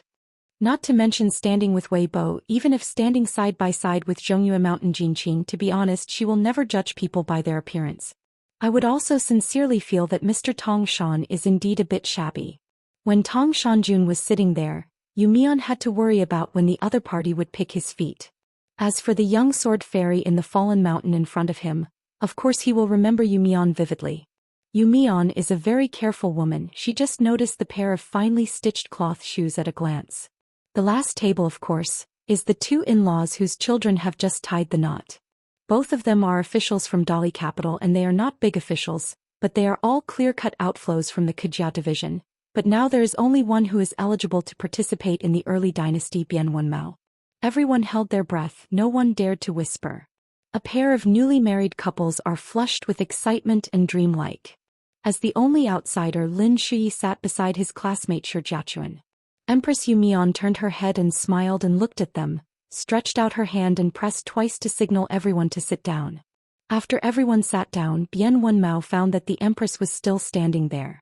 He wanted to stand up, but just as soon as he lifted his butt he felt even more wrong, so he had to sit back silently. "Emperor Song," he said, "I have always had a doubt I want to ask Mr. Qin." Qin Pingon said, "Just ask." Song, he asked, "It seems that Mr. Chen's perception of the Dali court is not bad after those encounters back then? For example, according to the espionage report of Dali, Qin Pingon passed the Susui country in the middle of Aquarius Island during the second long journey, and became a friendship with Wufu Song Yushao. The two sides faced the pressure of the 10,000 cavalry soldiers. During the formation, the young man holding the Sephora wood sword had his own registration number, and openly put on the sentence, "Dali Qin Pingyan is here." Qin Pingon twisted his wrist and produced an extra red wine gourd. After a sip of the wine, he gently placed the sword gourd on his knees. "The first time I went out, I went to Disway with Lin Shui. The Mountain Cliff Academy in the territory. Exit from Yifuguen and enter Huang Tinghua, which was still a member of the Gao clan of the Disway dynasty. The return route is still from Huang Tinghua. However, they walked a plank road and entered the pass from Naizulan. At that time the wind and snow were extreme. During the period I ran into a team of frontier scouts. One of them stood out. He was a young pawn. He was probably in his early 20s at the time. I didn't quite understand why that rode his horse. It would be a resolute look. I only wanted to understand later. This team mistook me for an enemy spy at first, and it might be a trainer, so the most correct way at the time was to notify the neighborhood immediately. Those monks who accompanied the army of the Dali Iron Cavalry, and the narrow road meeting in the wind and snow, the two sides are very likely to be born and die instantly. When I declare my identity, I will pass the customs clearance certificate issued by the Longquan County government to check my identity. After being correct, the rider sitting on horseback did not throw the pass to me but got off the horse. After handing it back, he smiled and said something to me, roughly meaning the weather is terrible and the road is blocked by wind and snow. If you are worried about getting into trouble, you can go to their feng shui to take a rest, prepare food and wait for the wind and snow to lighten up. A long-distance tourist who has walked through thousands of mountains and rivers tells me about this pass that happened more than 20 years ago. Emperor Song, he was very patient, not missing a word, but after listening, it was inevitable that he was a little bit suspicious. It's just such a small matter? Qin Pingon asked. Does your majesty feel that things are too small and I can't believe it? Song he nodded and said, it's true, I would not believe it. Qin Pingon smiled and said, is it really a trivial matter?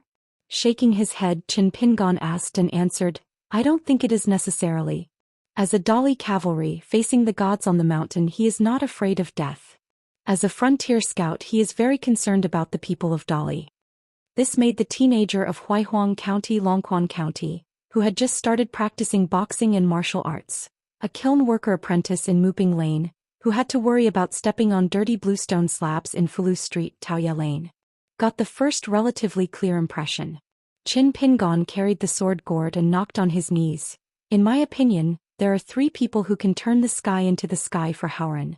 This kind of statement, even if it is a fact, would still seem out of place and suspicion of being outspoken to any outsider. But speaking from Qin Pingan's mouth, it seemed extremely weighty and it couldn't be more appropriate. In the past, everyone might think that Qi Jingchun's selection of an inconspicuous young man in Mud Bottle Alley and accepting apprentices on his behalf would be too childish. It is inevitable to ask why. But now everyone would think that Qi Jingchun had a very good vision for the close disciple who received such a sustainable incense for Wenxing's line in the Lizhu cave, which was close at hand. Empress Yu Mian was considerate, personally brought a jug of wine and a wine glass to Emperor Song He. Qin Pingon smiled and nodded to her. The Empress leaned sideways and gave a blessing. The woman in front of him, Siru Jiai, a Song daughter-in-law who is not liked by the Queen Mother Nanzhan, is definitely a good Empress Dali. When Yu Mian walked back to the previous wine table, Song He smiled and said, Yu Mian always feels that Mr. Qin is a gentleman who cultivates both internally and externally. Qin Pingan almost mistakenly thought that Xiao Mo was possessed by the emperor in front of him and asked, why do you see it? Song He said, there is a table at the gate of Luopa Mountain which will provide tea for passers-by. Qin Pingon laughed off. I just said a little thing, Your Majesty, how can you learn? If this is the case, it would be no better than Xianhuai's trick of cheating money. Furthermore, the local woodcutter in Huaihuang County and the master potter who went into the mountains to find soil dare to sit down and drink tea. Song He continued, in Yu Mian's words, you can see from small to big. You can see Mr. Chen's family style and the family style of Luopashan from the details. Wealthy people often have poor relatives and never return empty-handed. The home of loyalty. Passing by the high gate, the people will not like to avoid disasters and deliberately walk through quickly. It is the gate of goodness. Qin Pingon was taken aback for a moment and nodded, Your Majesty has a good helper. Shi Jiachuan craned her neck and quietly glanced at Qin Pingan. Just one got up and then took a seat as if Qin Pingon had completely changed himself. Don't wear a white hosta, a long green shirt and a pair of cloth shoes. The smile on his face is calm and his aura is dusty. Probably that is the immortal Dao Qi that has been living in the mountains for a long time. In short, it wasn't the dark-skinned, bright-eyed strawshoe boy back then. Shi Jiachuan withdrew his gaze, glanced at his husband and then at Lin Shui. Husband Bian Wenmao is already a man with slightly creamy temples. However, Lin Shui, who was about the same age, still had the appearance of a weak crown. Bian Wenmeo's understanding of Lin Shi's wife only said that Lin Mumutu was a zealous person with facial paralysis. His father used to be a small official in the yamen of his hometown's Kiln Affairs Supervision and Construction Bureau. A small official, put it in the place, maybe even the lintel is glorious, but in the Nangsanfang where it is said that the official Lang official walks everywhere, it is not enough to see. Lin Shi joked softly, "Remember to look for the chair that your majesty is sitting on, and put it back and put it away so it can be used as a family heirloom." Shi Jiachuan glared and wanted to say something, but Bian Wenmao stretched out her hand in a panic and pressed her arm hard. Shi Jiachuan stretched out a finger against her lips to remind Lin Shi not to say anything. Lin Shou smiled and nodded and looked at the apologetic Bian Wenmao with sweat on his forehead. Bian Wenmao smiled bitterly. He was too nervous. Yu Mian looked at Lin Shi, a 40-year-old monk in the Yuanying realm who had served as a gift for the Chidu temple. "You must know that the supreme elder of Changchun Palace is the nascent soul realm. Wan Qiong, the chief worshipper of the Dai dynasty, was also the Yupu realm. There are many small vassal states in the south, and a golden celestial earth immortal can serve as the chief worshipper or even the national teacher. His Majesty the Emperor actually liked this person very much, and even deliberately let Lin Shi take charge of the ceremonial shrine to sacrifice to the Qin clerk.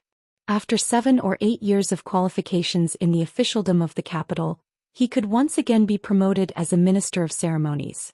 It may be because the younger generation of the old Liju Dongtian is too dazzling and shining. That makes Lin Shi not so conspicuous. Because there is Qin Pingon in the Luopa mountain Lu Xianying, the sword fairy who used to study in the Qin family in Nanpasuazhou for 10 years, Ma Kushuan who is a blockbuster in Zhenwu mountain, and Zhao Yu who has been to the Wuxia world of Xing department and even more.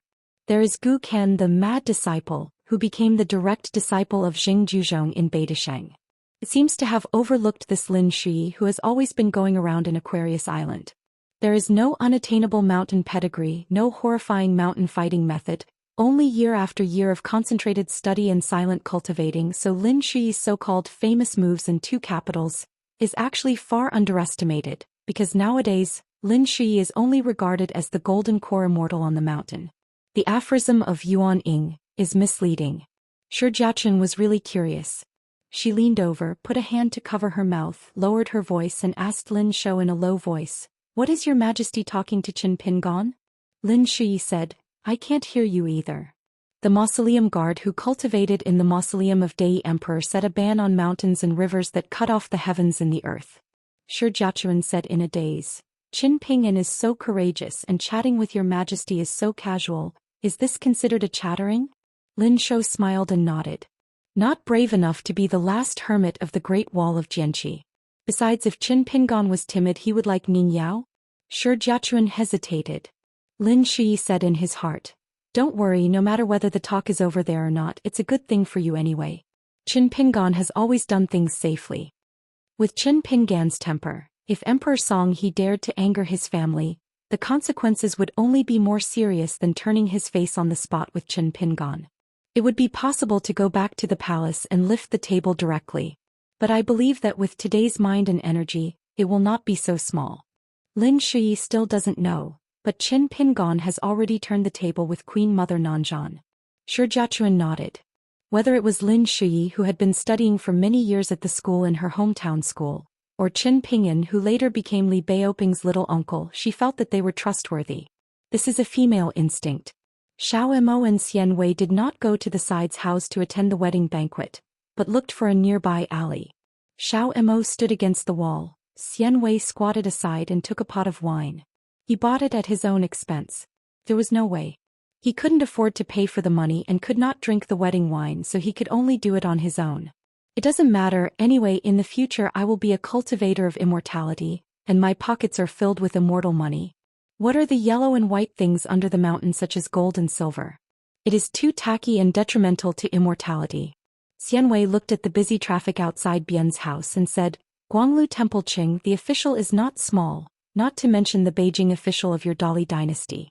According to the rules of Aquarius Island today, the local officials of Dali are better than the civil servants of the vassals. For the first grade, the Jingguan must be the next higher grade. If this is the small country of the vassal in the south, it must not be the leader of the great Nine Qing Yamen, or at least a master of the 6 ministers. Master Chao is indeed on the mountain, and the friends you know are either rich or noble. There is no such thing as a friend. Xiaomo looked at the immortal Wei, who looked up and drank like a cow and couldn't help asking, "Do you like drinking so much?" Xian Wei put down the hip flask, hiccuped, patted his stomach and wiped his mouth. "I don't like it much." Then Xian Wei raised the jug in his hand and grinned. "Am I drinking? I drink money. These years of displacement, desolation and desperate hunger and coldness. The key to a full meal and 3 meals is to rely on scams and abductions to make money, otherwise you really want to be a beggar. Every time you make a move you have to be frightened. After all, prison food is not delicious. Now following Master Chao, I can't sleep if I have a place to eat bread when I am hungry and drink when I am thirsty." This has already made Xian Wei cry for happiness. Xian Wei remembered something. "Xiaomo, tell me the truth. Why does the old real person from the Jingqing Road Jingya office call Master Chao Qin Shanzhu?" Xiaomo said, "Xiaomo is a pseudonym for the sun who walks in the rivers and lakes." Little Amo, Xian Wei took a sip of his wine and said in the same tone as Xiaomo, "I want to ask you what the mountain said. Is there a Xianxia mountain, a fairy cave, a dragon entrenched and a bird screaming forever? Exotic flowers and weeds all over the mountains and plains, treasures of nature and land that can be seen everywhere?" Since Xiaomo is a cultivator who knows the skills of the immortal family, he can enter and leave at will at the Daoist office and the translation bureau of the Beijing Normal School. He is also a mountain lord, and he must be no different. "Don't weigh, how thick is this thigh that I am holding? How high is the backer that I found by my ability?" Xiaomo lowered his head and glanced at Xian Wei. Because he can keenly perceive the other's heartstrings, this guy always has such a whimsical mind. Xiaomo explained, "The son bought a few hills in his hometown." Xian Wei asked, "The top of the mountain? How big?" Xiaomo said, "I've never been to the son's hometown. Leaving the capital this time, you will soon be able to see the mountain with your own eyes." Xian Wei said. Xiaomo asked, "I will follow my son to go up the mountain and cultivate the Tao. What do you want to do?" "It must be, how could it not be?" Xian Wei stubbornly cut the railroad. "We must capture the fox, the charm and the ghosts. The goddess will dream and we will swim in the fairyland." Xiaomo regretted asking this question. Listening to Xian Wei's rants, he was summed up by this guy as 30 things that must be done after cultivating to become an immortal. Xiaomo couldn't listen anymore and couldn't help reminding him. Said, "Xian Wei, have you ever heard of a nobleman's speech late? Flower seems to be the most troublesome but sure can't be the most pleasant." Xian Wei stopped talking angrily. Suddenly his expression changed slightly and said anxiously, "Master Chao's hilltop is fine. It's better not to be near Piyun Mountain." Xiaomo asked, "Why is this?" Gao Fengliang pierced Yunshan Mountain, 2-sleeved breeze Wei Shanjun. Xian Wei slapped his hands with his hip flask and said with emotion, "Xiaoma, you haven't heard of this? Even I have heard of the great name of Wei Shanjun at Piyun Mountain. It is said that there will be several night banquets a year. The fairy masters on the mountains, the city gods and the gods of the mountains and the gods of the water in the entire Beiwei boundary, all of them smashed the pots and sold iron, fastened their belts and lived their lives. They were miserable and they were just a big rooster passing by Piyun Mountain. Only the next 2 eggs can go." Xian Wei has been traveling north through hardships over the years, and has nothing to do with the mountain, nor has he ever been to a Xianxia ferry. As for those fairy houses on the mountains with clouds and mists, don't even think about it. Xian Wei only deals with poor mountains and bad waters all the way. It means that his general rhetoric can only be heard from the rivers and lakes under the mountain, so you can imagine the famous and good reputation of Weibo and Pianshan. Xiaomo was quite surprised when he heard that even if the hearsay of Xianweido is a bit exaggerated and moist, even if you make a half-fold. So Xiaomo thought about it. To be on the safe side, it seems that he had to prepare it early. It's a gift so as not to make a stingy evaluation on Wei Shanjun's side. It is really embarrassing for his son to stand with such a neighbor who is not an easy generation. Xian Wei looked at a place on the street and said, "Xiaomo, look at that coachman. He looks like an old and strong trainer. Look at the bulging muscles of the 2 arms. I guess I can punch down. The table pierces, hits people and you can't spit out a bottle of blood?" Xiaomo, although you are a halfway immortal master after all, you are not as accustomed to the world as I am. When you encounter this kind of person in the future, you must be careful. Be careful, detour and behave well. An old coachman stood next to a carriage, dozing with his arms around his chest. He noticed the sight from the other side of the alley, and the old coachman opened his eyes. The guy squatting and drinking is a Lujin realm trainer. But the monk in the yellow hat and blue shoes seems to be the worship of Luopishan. He just recorded the file at the Ministry of Justice and became the third-class worship of Dali. The name is Shiju and the name is strange? Anyway, it was Zhang Xinface who had accompanied some guy to the palace before and made a lot of noise over there, and his realm should not be too low. The old coachman intends to look at his supernatural powers to find out to see if he can identify the general roots and depths of his actions. I just took a look. What's wrong? If you don't want to be seen, don't go out. Xiao Mo smiled in his heart. Senior spied on his popular machine without authorization. This is not in compliance with the rules, right? The divisions of the ancient lay department in the old heavenly court were quite powerful. They were responsible for driving the sea and moving the mountains, moving the four seasons, raising and lowering the yin and yang, holding the balance of things, and the division of health and death. In particular, the lay department's division of investigation, who is responsible for the implementation of penalties, whether the victim is a dereliction of duty, an illegal land immortal, or a genus of a chaotic dragon spirit, shall first cut off his god, then examine his shape and let his shape disappear. As a result, the corpse was shattered and the primordial spirit was broken. The old coachman was slightly surprised. It was not a fuel-efficient lamp. Now that the other party was wary, the old coachman did not continue to use his natal supernatural powers, but casually asked, "Sword repair? Where did it come from? The Central Earth Confucian Temple rationed Qin Pingan's guardian? Or did it come from the Sword Qi Great Wall, whose reputation is not obvious? The criminal officer's line? I am indeed a sword repairman. As for where I come from, since I am not familiar with the predecessors at the moment, let alone friends, I won't let my heart go, so I won't talk more."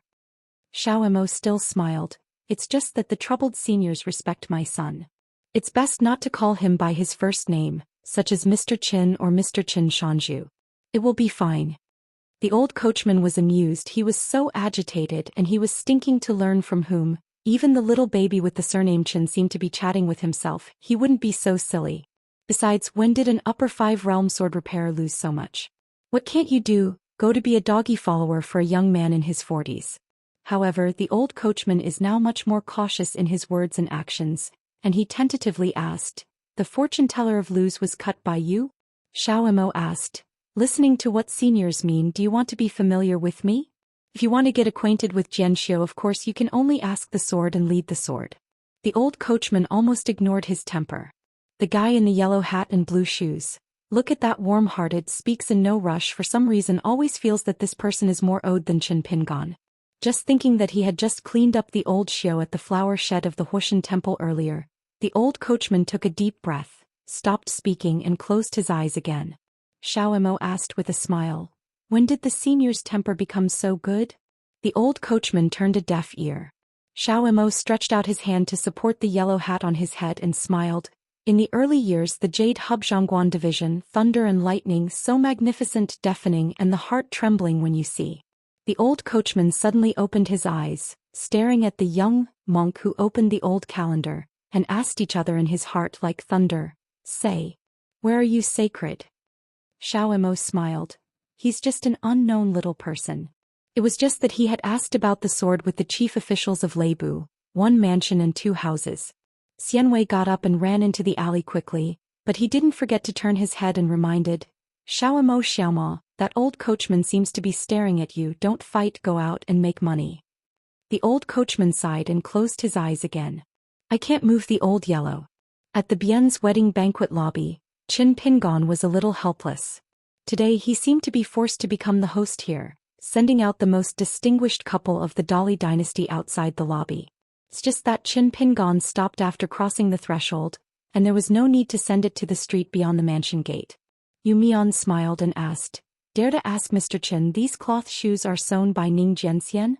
Qin Pingan smiled kindly, shook his head and said, "It was given to me by an old mother.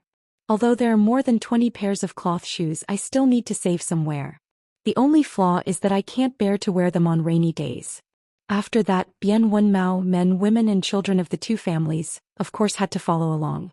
The emperor song he chatted with the border temple Qing of Guanglu Temple all the way, The Empress Yu Mian had a gentle expression, and she was congratulating the newlywed couple. Lin Shuyi stood at the door accompanying Qin Pingan. Qin Pingan asked with a smile, "Still the same way? I have nothing to say after seeing your father?" Lin Shou nodded, "It's good to get used to it. Every family has its cupboard. Each time the father and son meet, it usually does not exceed 3 sentences. There was only one exception. When Lin Shuyi was about to take up the post of Dadu Temple Zhu, the father who had been practicing for most of his life at the public school, only said a few more words. Qin Pingan has always admired Lin Shuyi. Even if I have seen many well-deserved Taoist geniuses, I still feel that Lin Shuyi's Taoism is clear and does not lose anyone. When the group traveled far to study, Qin Pingan wore straw sandals and a hatchet at his waist, and was responsible for clearing the way in vigil. Little Treasure Bottle is innocent and innocent, whimsical. At that time Cui Dongshan was weird and absurd. Lin Shuyi is serious, Yu Lu is indifferent, thank you for your perseverance. As for Li Huai, just do it at will. Anyway, he's good at nesting. Zhu He has a stable temperament and Zhu Lu is arrogant and willful.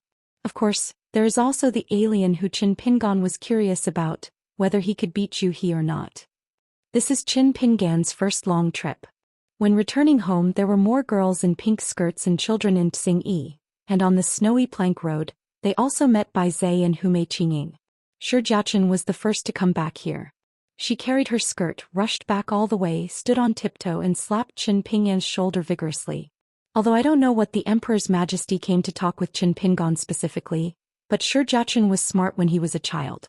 Before he went to the school he would plan to help settle the accounts in his own shop. A monk on the mountain who can make His Majesty the Emperor's main action salute. A guy sitting next to Emperor Dali who dared to cross his legs. This is unimaginable. Among the people of the same age in the town, Lin Shuyi as on the mountain and Ma Kushuan in Xinghua Lane are very good. The most promising officer is of course Zhao Yu, who is the chief minister of the criminal ministry. To do business it must be Dong Shuijing. Otherwise he can do business with the children of Shangzhou Kingdom like Chao Gingxin and Yuan Jingding and be friends? Before that, Shi Jiaqun only regarded Qin Pingan as the rich man on the mountain, and at best he was similar to Dong Shuijing. But since they are friends, of course the better they are. Bian Wenmao was frightened by his wife's disrespectful actions and his face paled.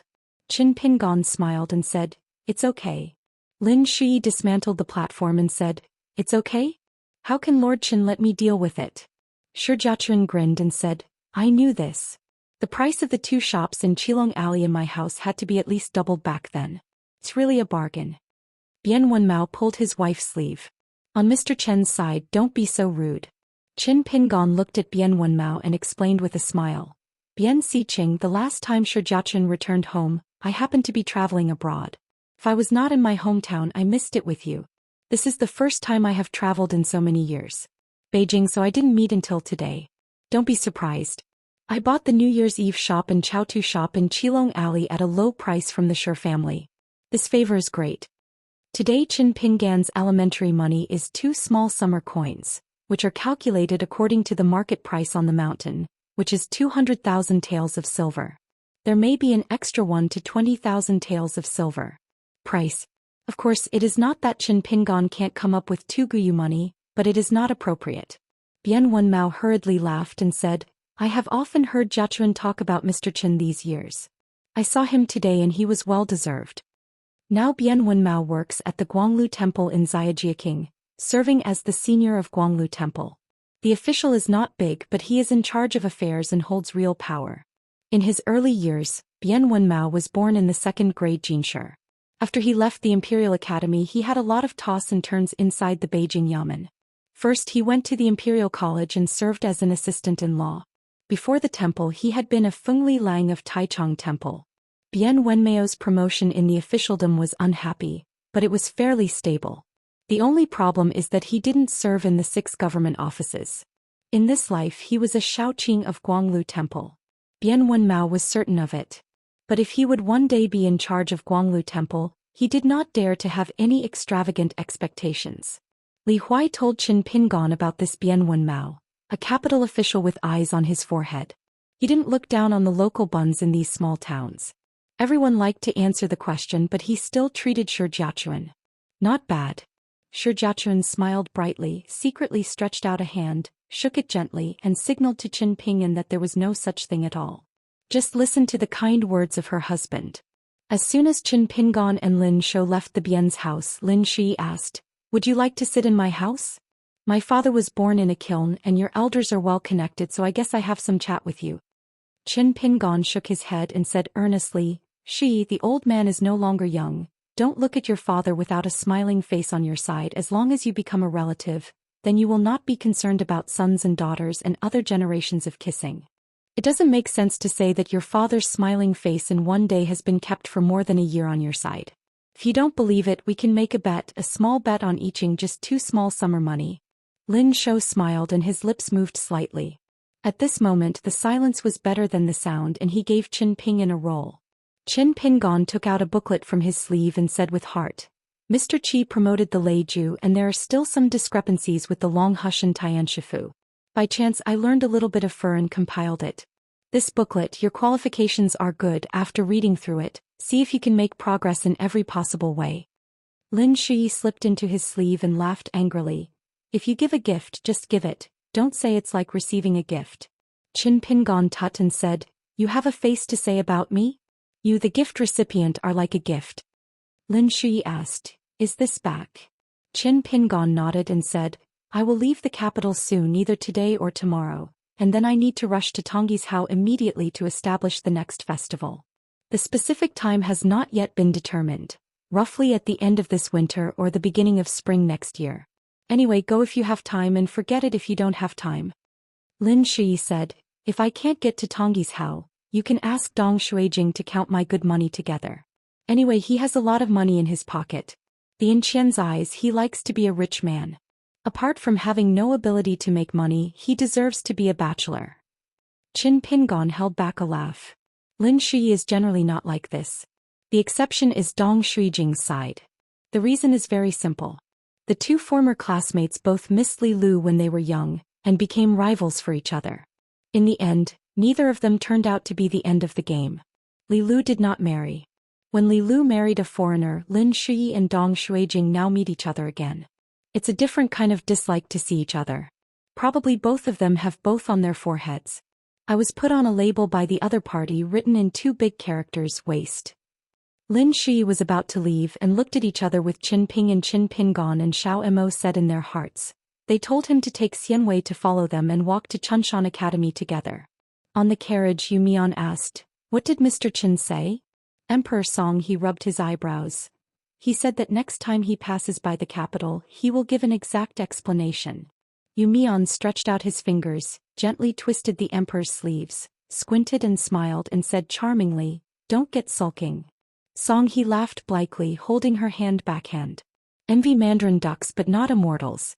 Yu Mian smiled as usual, lowered his body and pressed his cheek to the back of the emperor's hand. She just didn't know the emperor's palms were sweaty.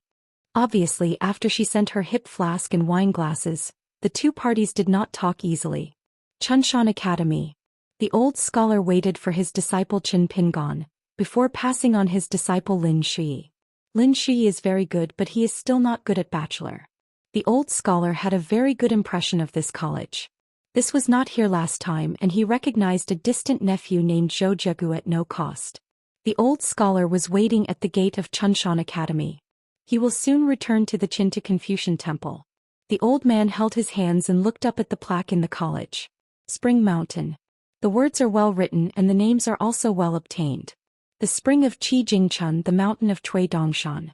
Qin Pingan and Lin Shi fell into shape and saluted each other. The old scholar turned around and asked with a smile, "Pingan Shichi, tell me, which one of my studies do you like the most?"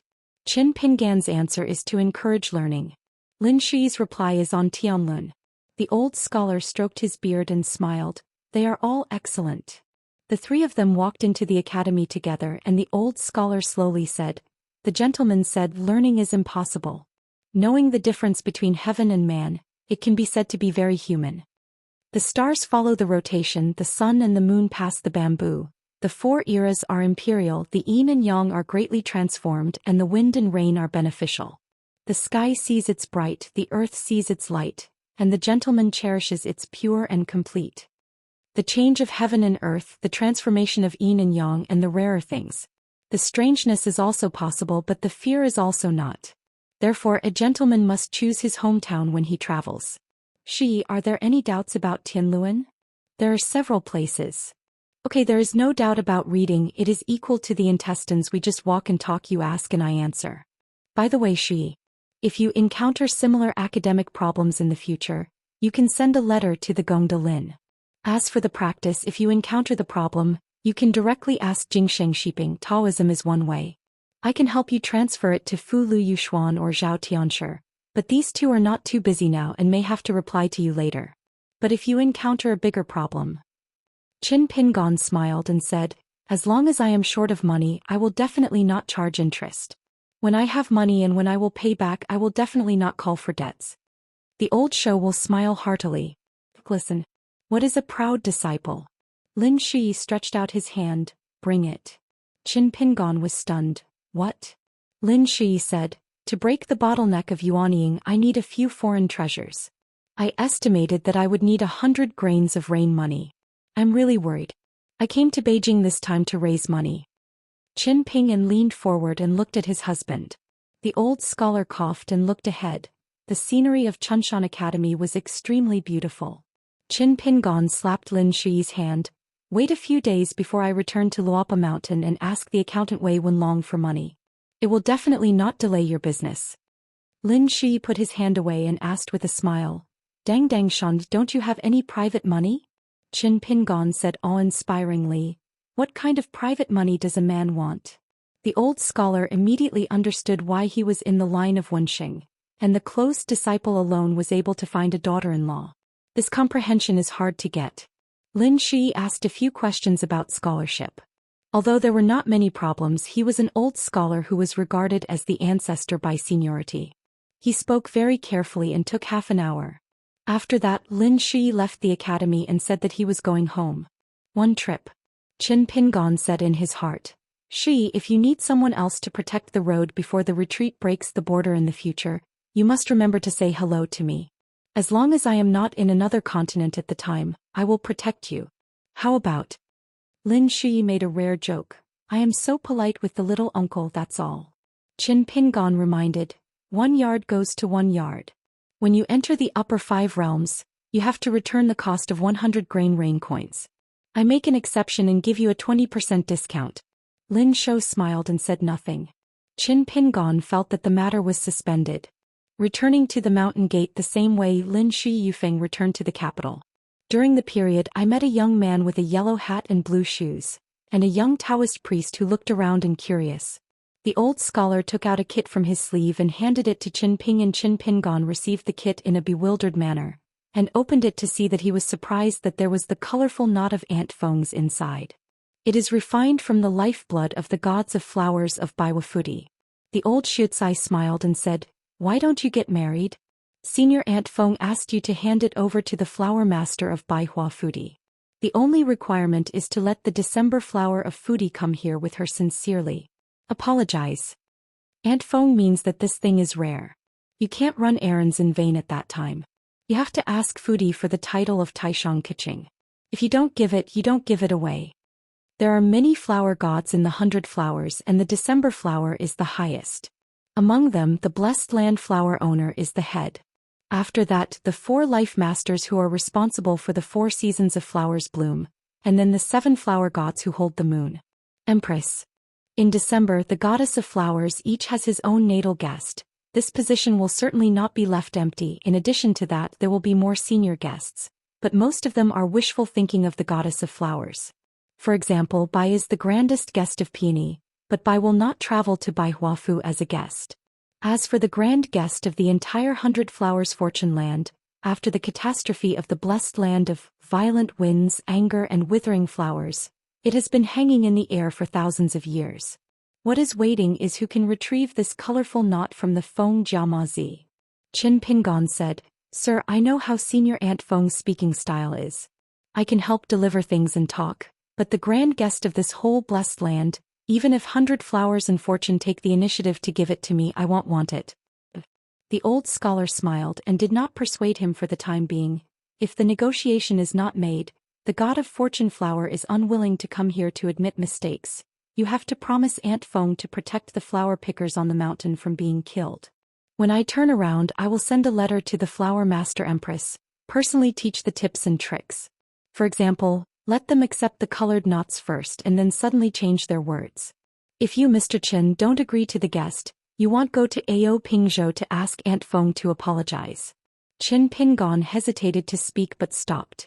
The old Shutsai whispered, "Don't worry too much about Ouyang and Zhou idiot." Because the kid Li Huai said something unintentional when he was hanging around with Taoist Nen, saying my brother Ouyang is not a bachelor. As for the invincible swordsman Zhou, he still has to teach him. I have a few swordsmanship skills. Qin Pingan's face was embarrassed and said, "Sir, this is also true?" The old scholar smiled and said, "Just wait and see." Qin Pingan breathed a sigh of relief.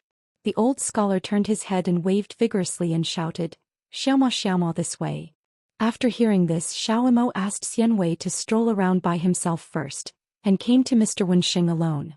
For some reason, seeing this young Wenxing, Xiaomo always felt like he was getting along with an elder. Probably because Wenxing is highly knowledgeable and shows old age? The old scholar said, "Brother Xiaomo, I am going to return to the Confucian temple soon, so this closed disciple will be taken care of by you." Xiaomo nodded and said, "Mr. Wenxing, I can't guarantee that there will be no accidents, but I can guarantee that if there is any accident, Xiaomo will definitely stand next to the sun, and the sword will not be slow." Good. This is absolutely domineering. The old scholar smiled at hearing and gave a thumbs up. It's worthy of the little Imo brother whom I met and hit it off. Later I will introduce you to Bai Yi Daochongsun and Tianshizhao. They're all my best friends. No way me. There are not many friends and there are only so few people with good swordsmanship. Xiaomo Zui thanks. The old scholar hurriedly held Xiaomo's arm. I will return to Central Earth Shenzhou this time, and I will talk to the old-fashioned Confucian temple gang in advance. In the future, Brother Xiaomo will travel across the continent in Howren, so I don't need to report to the Confucian temple. Xiaomo thought for a while but declined the matter. Mr. Wenxing's kindness accepted it, but I think this matter is still going according to the rules. Xiaomo shouldn't make Mr. Wenxing and the son embarrassed about this kind of thing. The old scholar gently patted Xiaomo on the shoulder, and then helped tidy up his clothes, just like an old man sees a young junior who is about to leave his hometown. The old man smiled and murmured, "Acceptable, understanding, Xiaomo is very kind." Xiaomo smiled shyly, a little overwhelmed. Qin Pingon smiled and said, "When the saints and heroes meet, when it comes to human sentiment, the sword